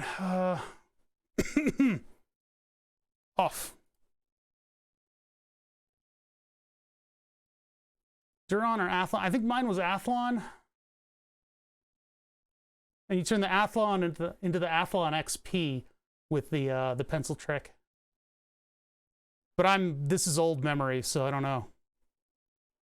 I paid over the odds for my 3090. Wish I hadn't bothered and went for a cheaper card. I don't know. I think the 6900 is going to perform just fine for me. And I'm going to have it for a long time. So even if it's not fully utilized at the moment, it will be. You know, I have... The thing about my computer is that it has a custom power supply on it that I built myself. So I'm not unfamiliar with the struggle. All right, what was that one? That was... oh, wait, that's over here. So I want the puck. And I want to put that in there, and then I want to put this surface on the top, which is going to make it look a little funny. But that'll be okay. Zoom out, go to here. Slice it. Support from build plate, good. We got the support material in there. That's going to be kind of a pain to clean out. Now we have to wait for it to cool. So, yeah, I'm happy I got... Look, man, I've gotten fucking the naysayers, man. Fuck the naysayers. They've been all up in my business since I even first floated the idea of building this computer. So, I don't have time to listen to people tell me that it's an oof. I don't got time for that. I'm going to make it work, and I'm capable of making it work. So that's how we do around here. I don't think I'll have regret. This is like when I got my first manual transmission car. Because I always wanted manual transmission, but, you know, as a kid, I started out with a Volvo 164, which is like the Volvo. Let me see if I can pull up the ad for that. Volvo 164 ad. Aid. Kind of wish I still had the 164. Where is that one? Hold on. Images. Let me find it. It's funny enough that I'm not going to say anything about it right now. Yeah, there we go. I can find like one that looks good. That one looks a little color corrected. So it's a little blurry, but here's the ad. Well, you spelled it right. You spelled it bother. How's it going, Havana? Where do I know you from? It's your first chat and you're saying hi like you're familiar with me. I don't know you. No, where are you from? Yeah, so this is my first car out of high school. You're from France is not. Well, hi, welcome to the stream. So we're doing a little 3D printing right now, and we got to wait for the bed to cool down. so I can get the stuff off of the bed. So the bed itself has to get down much further than where it is right now, and then stuff will just be able to pull it up. Bob is so surprised there's a polite viewer. Yeah, that really is it, huh? That really is exactly what just happened. Somebody was nice, and I couldn't handle it. I couldn't handle somebody being nice. What has streaming done to me? So this is the rich need Volvos too. I love this car. It is like just about the worst car to get your teenage son, because this car was designed for North America. Mine was burgundy, so it was a lot like this one. It didn't have the cut in the front. It was slightly later than these. I love this car. It's such a weird car. So I had one of these in high school, and we'll just look at the red, or we'll look at the green one then. Here's the deal with this car. Here's the deal with this Volvo. This is a Volvo 240 from the firewall, which is right in front of the front door, back. Firewall back. And, you know, there's slightly different... Actually, no, the rear end is a Volvo 240. So from the firewall back, it is a Volvo 240. However, ahead of the firewall, everything was redesigned. And it was redesigned, I think maybe by the British or the Americans. I don't know. It wasn't the Swedes, because it uses English sizes from the firewall forward. From the firewall back, it's all metric. Yeah, this is the luxury Volvo 240. That was the North American market Volvo 240. I had a slightly different looking car. Mine had the flat bumper, and it had chrome around these things, and then it also didn't have a clear coat on it, so it looked matte. It was terrible.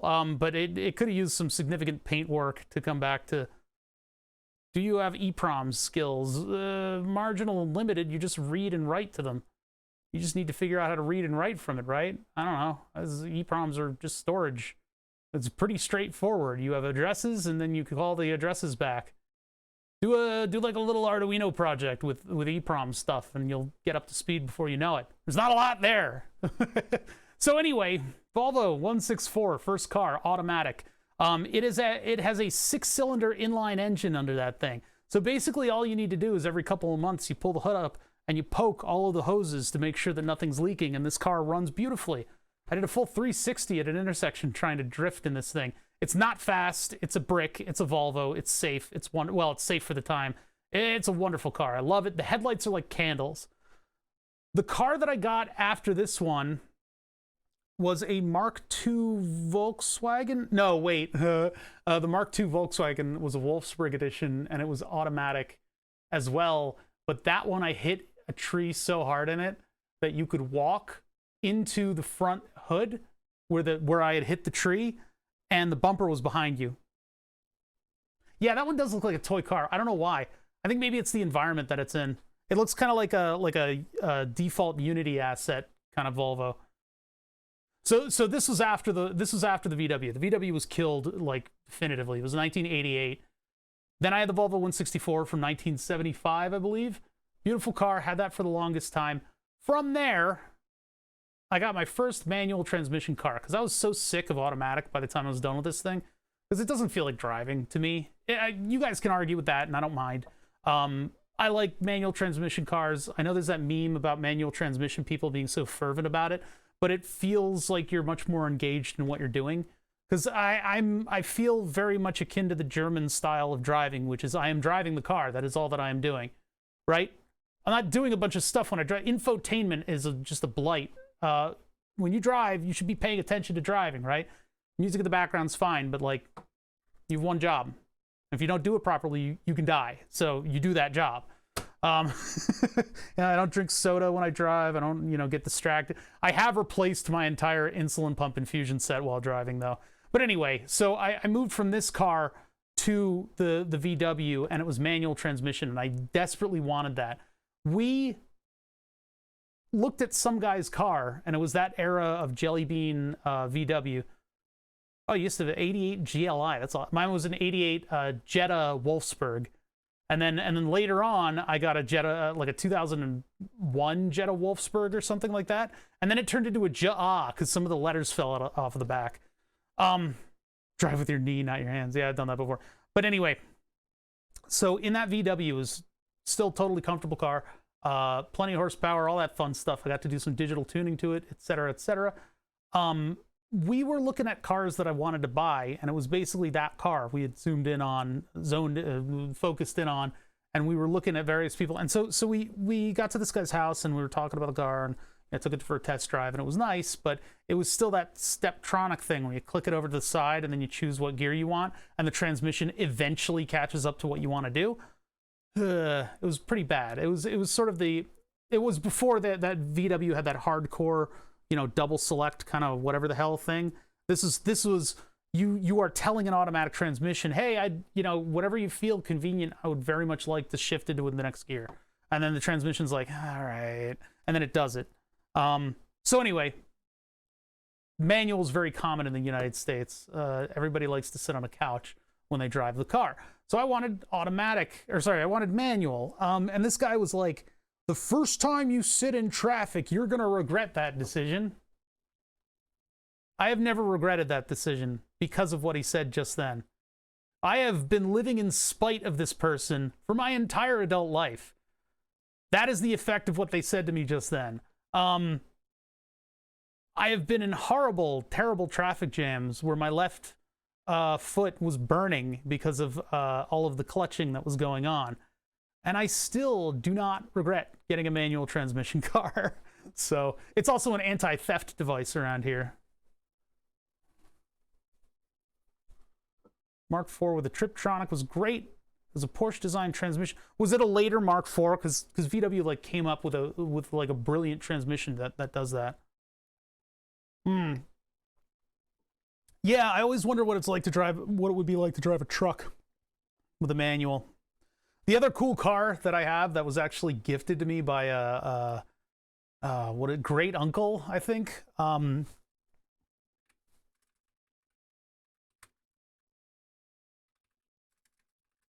So the one that we had was specifically the kit car of the Porsche 356, which is the car that guys want to know what year it is, and girls want the car. They want nothing to do with you. I'll tell you that much. I've driven around it. We didn't have this shit in the back. I wish I did. I've driven this thing around Maryland and DC, and the guys it's guys with their families at stoplights go, "What year is that?" And you go, "It was built in '83, but it's a 19 something." Like there's a certain thing about it's basically a VW with 1 inch cut out of the floor, and since the VW's top is held on by 13 10mm bolts. Is it I think 13. The motor is held onto the transmission with 4 10mm bolts. 3 10mm bolts, because that fourth one is very hard to get to. So fuck it. Just 3 10mm bolts. It's fine. 2 people can pick up the motor and not even be strained. But so this thing is like a little fiberglass shell that has like 10 to 13 bolts that hold it onto the top there. My brother currently has the car, and he's done a lot of incredible improvements to it, including he loves doing gauge clusters. So he did like a completely retro-looking but modern gauge cluster on the thing, which included LED headlights that you could change the temperature on with the flick of a switch. So if you're in the middle of this sort of the really dark back roads, you could turn it on to, like, you know, fuck other motorists mode. But anyway, this thing was great. It was a cute little car. It got out of its own way. Your hair blowing in the breeze. All the suburbanite dads going, "What year is that thing?" And you don't know how to explain it in the time before the light turns green. And then any girl that I knew that saw the car would go, "Give me that car," and they got a look in their eyes like they were about to fucking murder me to get to the car. I'm like, "Hi, my name is..." "No, give me this car. I need this car." But it's a kit car. So my grandmother's brother, I think is what the family relation is. He actually set up a system of string of ropes in his garage to lift up the body and lower it down onto the VW shell below.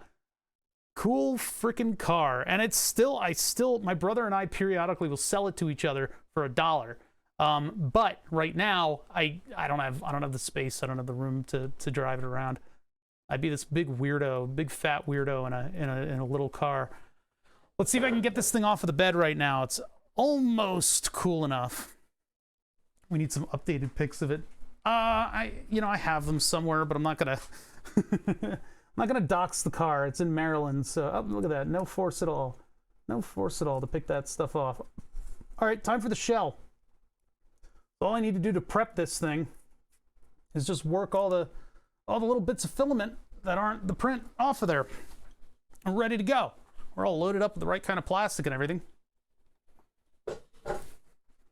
So now I just need to hit export the G code, click OK.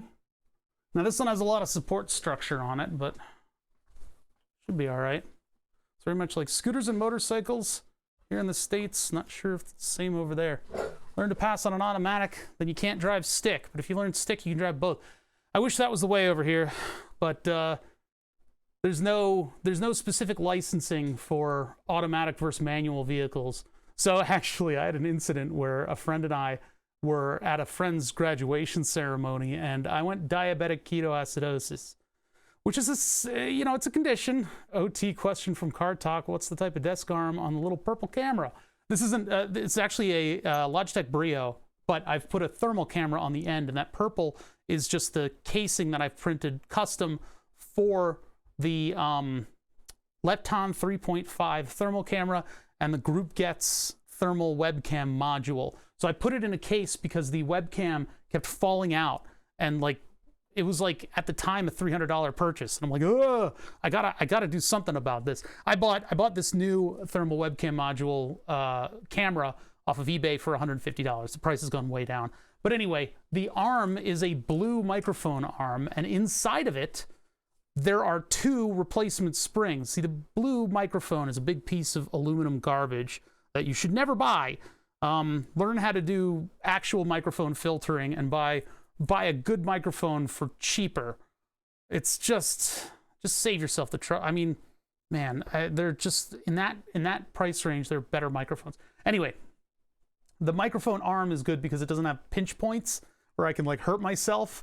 Because I pinched myself on the previous setup. The previous setup was a simple spring microphone arm that made a lot of noise, had external springs, and I crushed my finger in it one time. So anyway, this one just has bars, and it's got a big extension spring on it, and basically an aircraft cable that goes all the way down to the spring, right? So as you move this around, that'll stretch, and the spring will want to return the spring arm to the fully erect position, much like us all.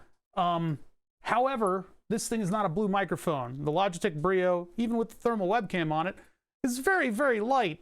It's very light. So what I had to do, I found a similar spring from McMaster Carr, same throw length, everything except for the diameter of the spring material, and I then replaced it. And it turned out it was too light, and so this thing would just go brrr.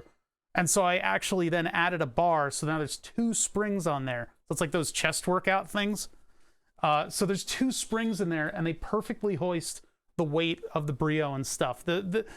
I can't just tell people to go buy a blue microphone arm, There are other brands that are similar to this, but it's tough for me to recommend stuff so that you can achieve the setup that I have. Because my setup is as cheap as possible, and then I upgrade stuff in situ, and it becomes a project. So... what was I talking about before that? The 356? Girls just want to murder me for the car?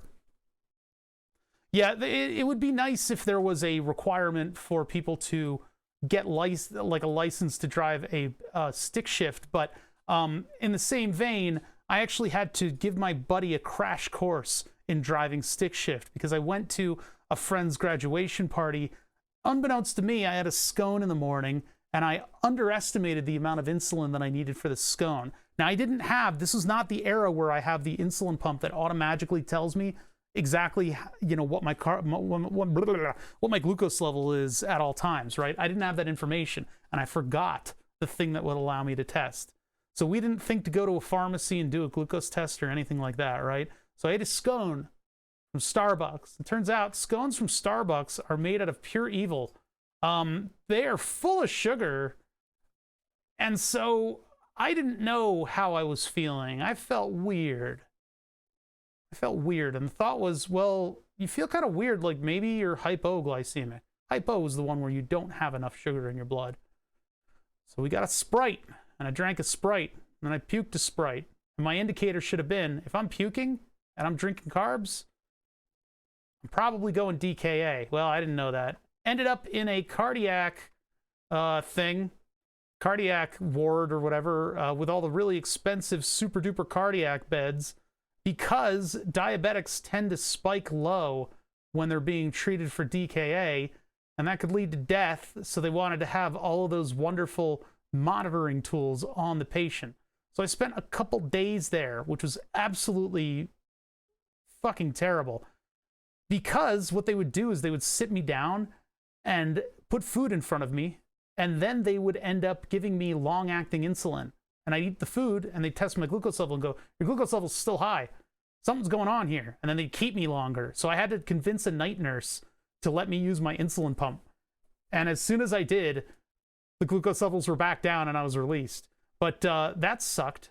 I had to give my friend a crash course in driving manual in my VW. He's driving on Maryland highways and just grinding the gears away. He knows now how to drive, but my crash course might have helped him a little bit.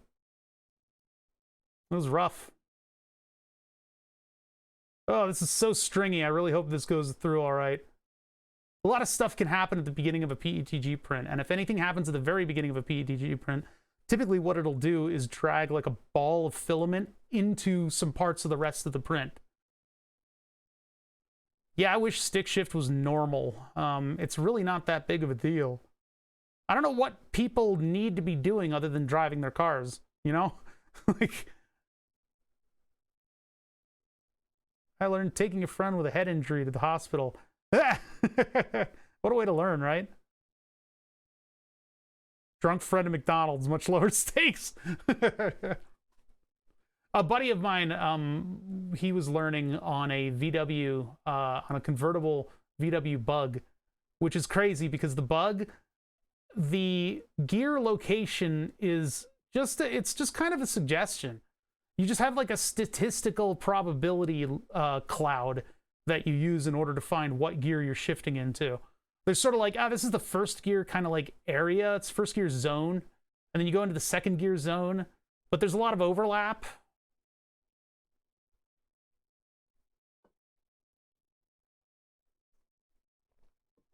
Yeah, shifting on motorcycles is very weird. I don't know anything about it. Very, very weird shifting them motorcycles. You're like kicking stuff and like twisting things like a bully. You got to be like a bully in order to shift a motorcycle. I don't get it. You know, you're like kicking dust in people's faces and like twisting their arms.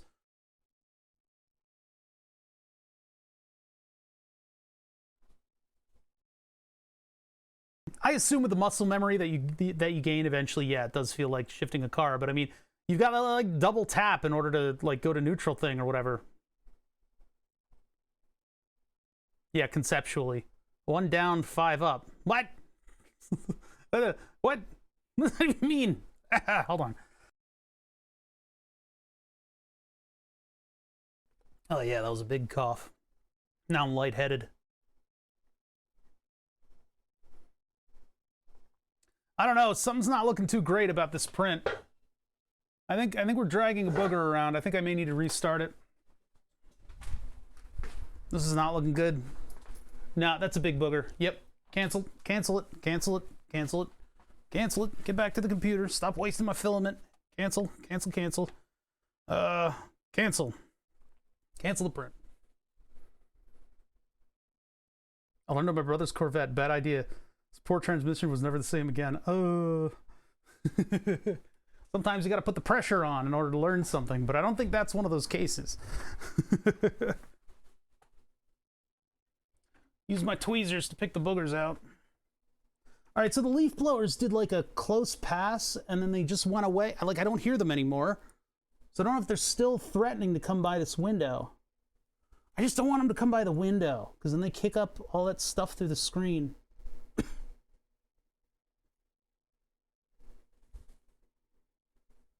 You're doing a little bit of this and a little bit of that today. The title is not exactly accurate, and I apologize to the people coming through who want to see Arduino stuff.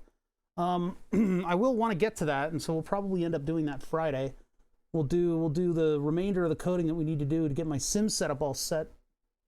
And then, what is it, Sunday, I get the new filament. So there may not be a Saturday stream this week. I have to opt out of it. Friday of next week is under jeopardy too, because I need to do airport taxi. But we might be all right. I might be okay. And then that Saturday, what is that? Yeah, that's Saturday I can't do because I won't be around. I got stuff to attend to, chat. But we're going to try to get this computer up and running as soon as possible. That's my goal. I want to do the computer because it's cooler. So my goal next week, limited as it may be, maybe I'll do a Wednesday, is to get the computer up and running. I'm going to have to spend all of Monday 3D printing again. Learned with my friend's S2000. I said sorry a lot that day. Damn, that's a hell of a car to learn to drive stick on. Damn. It's like a badge of honor. All right, this one's going to be a little further away. I'm going to go to the back left corner. Actually, let's just go to the left a little bit there. So it's going to be a little bit further away from the camera, but I know that that's a reliable spot. When my printer's being moody, I can at least print over there. Ah, man, I'm annoyed because I would have had enough parts to get this thing up and running soon. This will give me a little bit more of a chance to actually get the files off of my other computer. Neutral on a motorcycle is basically half a press. Huh. Transmissions are stronger than I think people give them credit for. I learned on a Saab. What the hell? What Saabs are what? Saab models. Images. Which one are you? Which car was it? It was that one, but that one's not labeled. Hold on. Oh yes, I can definitely see what's going on here.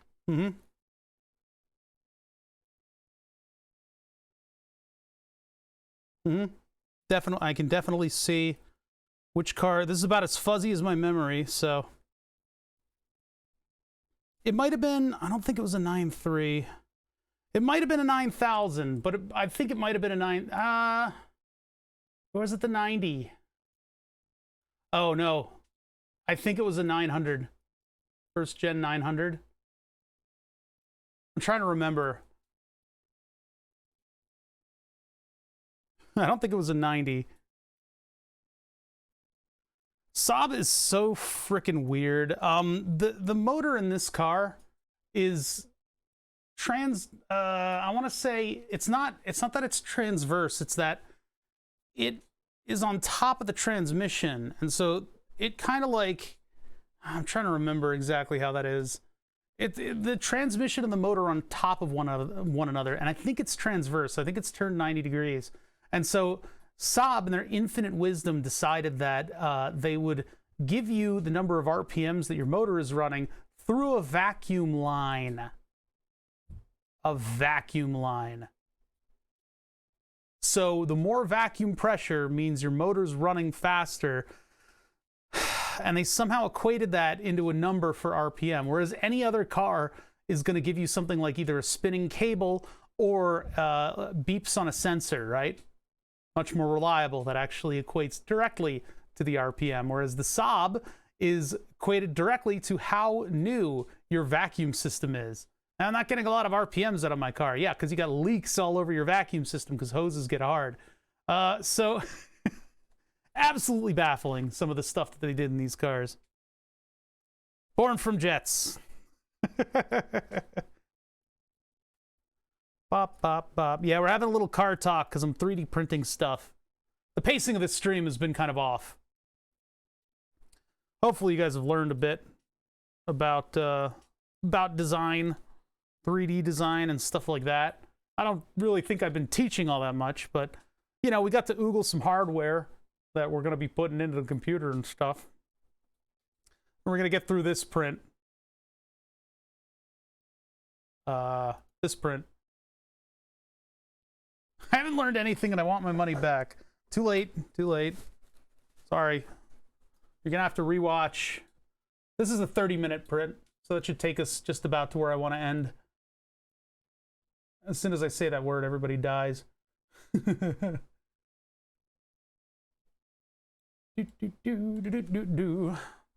So yeah.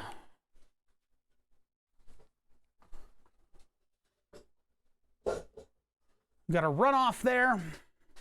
Oh, I'm so annoyed that it's going to take until Sunday. You know, every now and then Amazon shocks you and they're able to deliver something like the next day. Or they say like, it'll be there in 2 hours. Or like, we've already decided that you were going to buy this and it's outside of your house because we're watching you. Every now and then you get that. But this was like, yeah, it's going to take 2 days. So it takes you into Sunday. Well, Sunday will be like mega 3D print day then. And I'll make sure that I spend Saturday actually planning this out so that I can disconnect from my other computer properly. Because the drive, I'm a little worried about the state of that drive. Because when I open the folder on that drive, the storage folder on that drive, it takes a minute. So maybe I need to uninstall a couple games and like go through my downloads folder and stuff. And then the terabyte drive that exists on gets transferred to the superfast drive so that I have the games on the superfast drive. And then that terabyte drive becomes my OS drive because it's a faster, more reliable Seagate. You know, I wish I didn't have to do that swap because then I'm not going to spend a couple $100 on another hard drive, though. Those shits are expensive.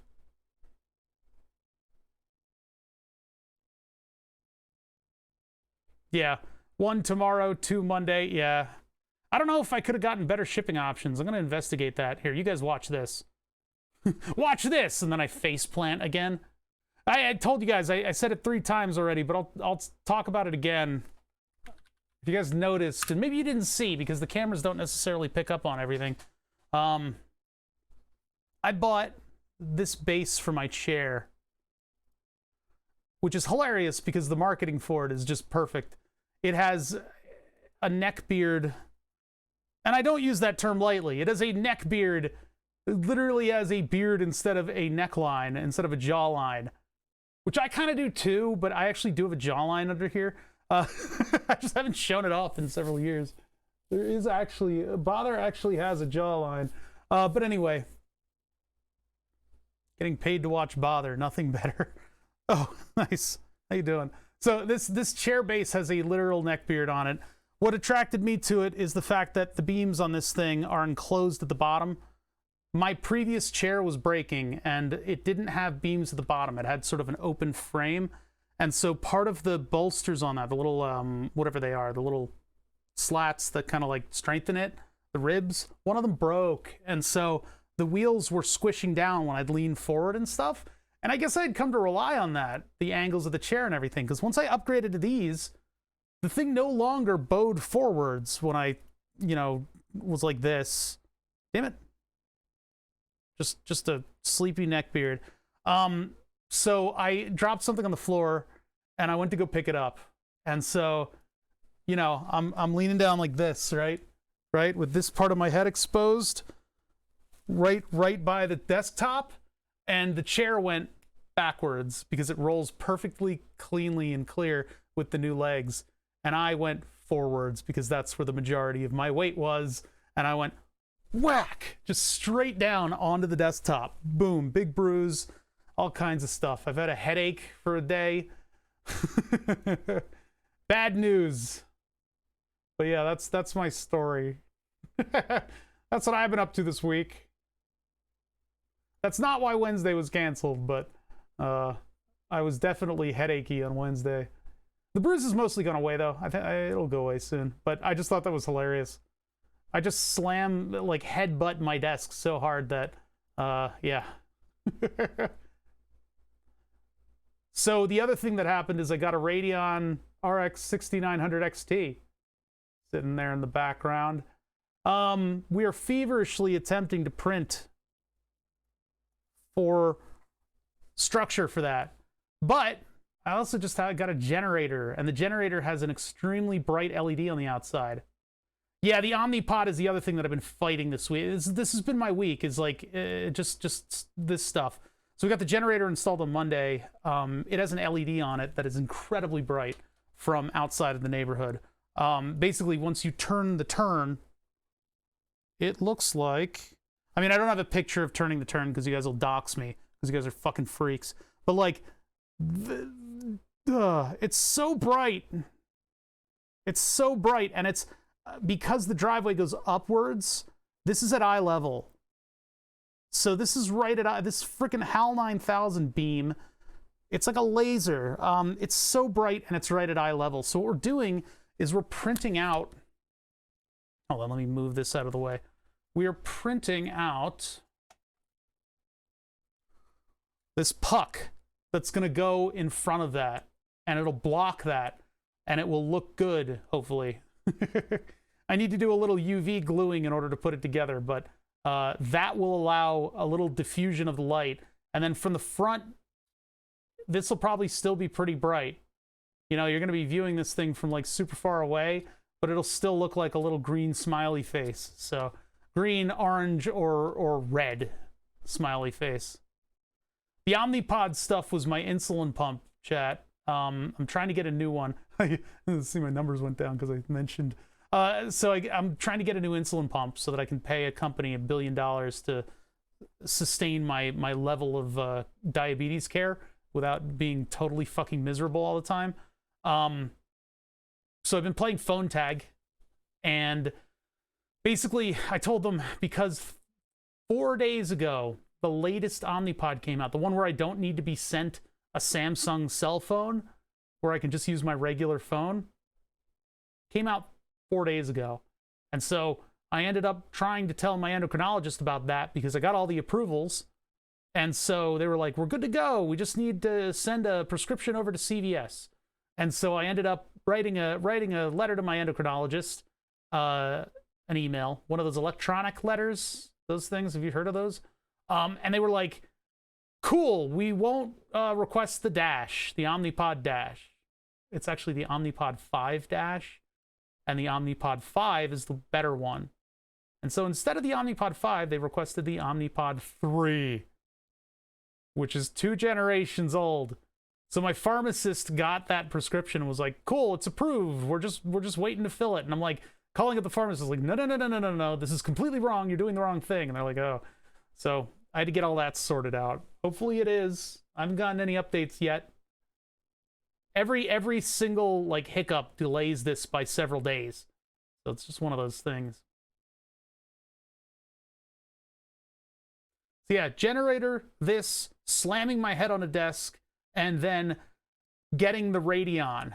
That's been my week. The Radeon kicks off a whole bunch of projects that are related to upgrading my computer. Now, hopefully this will go easier than we think. I don't think it'll go too badly.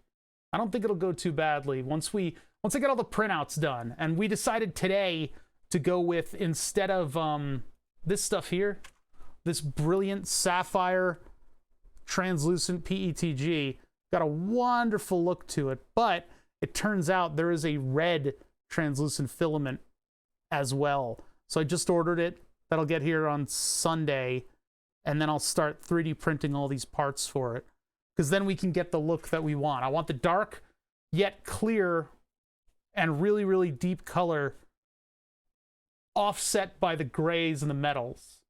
So I've got the black, I've got the gray, I've got the metal, and then I've got the shiny but deeply colored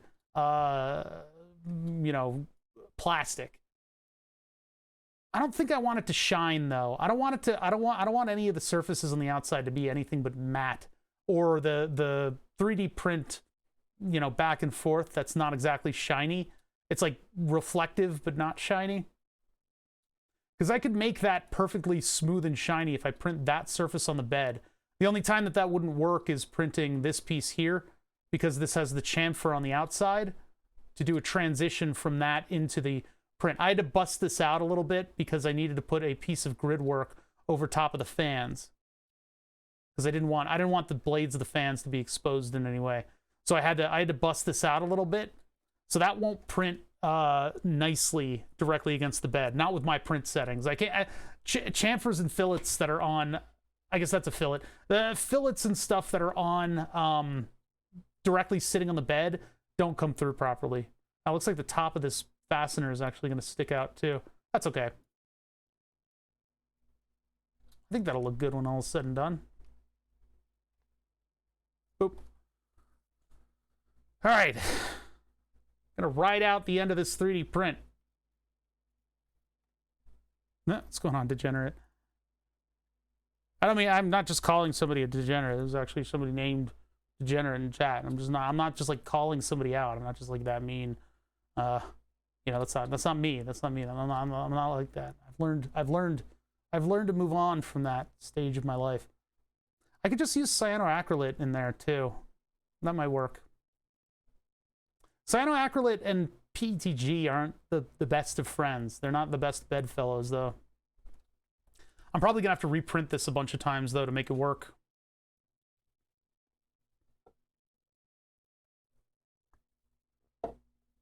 Yeah, I'm not making any promises about the Omnipod shit until it's in my hands. And then I have to do another training, but I don't know if this training is going to be online. They said the training might be like a Zoom call. Boy, oh boy, am I not looking forward to a Zoom call where they try to tell me stuff that I already know. All I want is like the guide of how the Omnipod differs from a regular insulin pump, right? I don't care about all that stupid shit that they're gonna tell me exactly how to use all the hardware, blah, blah, blah. Let me figure it out. I can figure it out. It's more fun.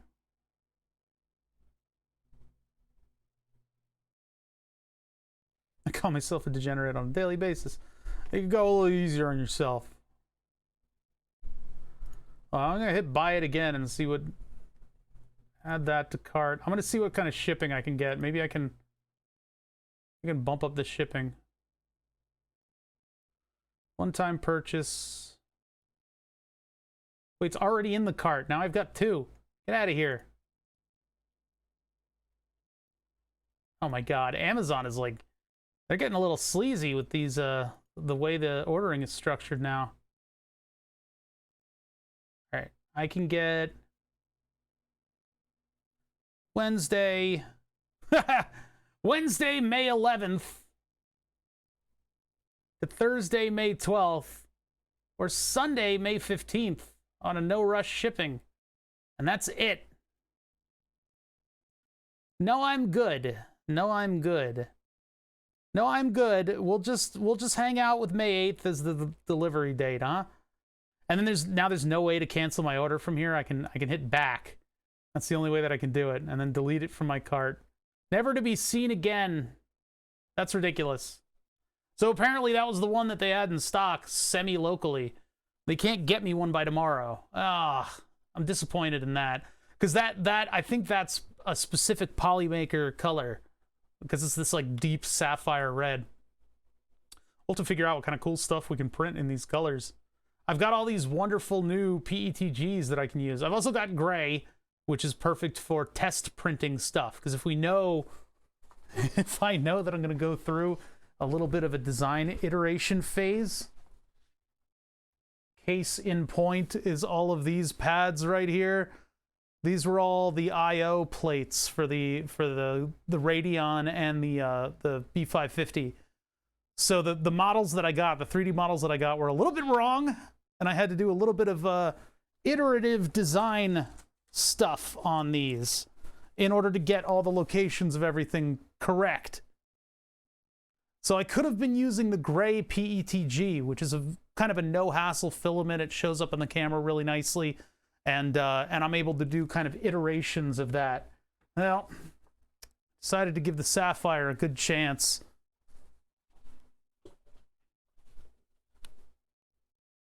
But now I've got a full spool of the stuff, so I'll be able to utilize it properly. All right, this is the Tedium Dome. I can't do this any longer. This is too boring. This is too boring. I need to go do something else. And this is a job that I need to get done like now. So I'm going to end the stream. There's a couple modifications to the 3D designs that we need to do, but I think tomorrow, give me one sec. Tomorrow we have to do the programming. because we can do this. We can become. I am become wireless module. We can fool our device into thinking that we're the wireless module now. We just need to set up a couple timers.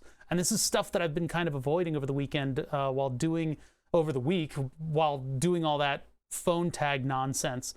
Instead, I had been immersing myself in three-dimensional design, which is a fun place to be. I need to surface again now, and we will work on the programming. That's what we'll get done hopefully tomorrow. Saturday, I'm not certain we'll have a stream. It just depends. See you next time. I guess it's time to work. Yeah, sorry if this didn't work out with your timing. I would like to go later. I will have a chance to do that in the next couple weeks. I've got one more week of sort of a dodgy schedule, and then after that, I'll be streaming a lot. I'm going to stream a lot because I'm going to be here on my own. So when I'm here on my own, it's just no holds barred. We're just going to work on projects or play video games or something. You know, we'll figure it out. We'll fill the time with something. We'll have a lot of fun streams, and maybe I'll get more viewers as a result. We'll just see how that goes. But thank you guys for joining me. Thank you for the raiders. It's a lot of familiar raiding faces around here. CosmoQuest X, go check them out. Code Rushed is always doing some amazing stuff over on their stream. They're building a computer too. God, I hope to fucking God none of my hardware is DOA. Like, if it's DOA, the stuff that I bought last year is just done. And that wasn't cheap. That wasn't cheap. I had to fill taxes on that stuff. I'm scared. I think everything will work. It's just, you hear stories. You hear stories. I saw Jay-Z 2 Cents post a thing about a dead 6900 XT today. Yesterday. Anyway, we're going to get it all working, and we're going to do, you know, a little bit of tweak and tune on the whole thing and get it all functioning properly. I will be back tomorrow, and we will be programming Arduinos, I promise. Until then, I guess I'll catch you guys later. I don't know if somebody interesting is on, we can see what's going on here. Chat's like asleep, so I'm going to let them sleep. I think we need to tiptoe out, and everybody who's asleep needs to just you know, we'll just avoid them. Okay, don't nudge them or anything. Bravo's doing Warhammer. Paleontologizing is on. No. I want to raid paleontologizing. We'll find a good time to do that. Here's the end card, by the way. Boop, boop, boop, boop, bop, beep. There it is, and I will see you guys.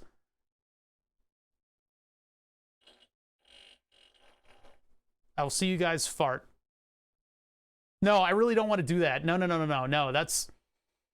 Let's wipe that from the memory. I'll see you guys tomorrow. Have a good one.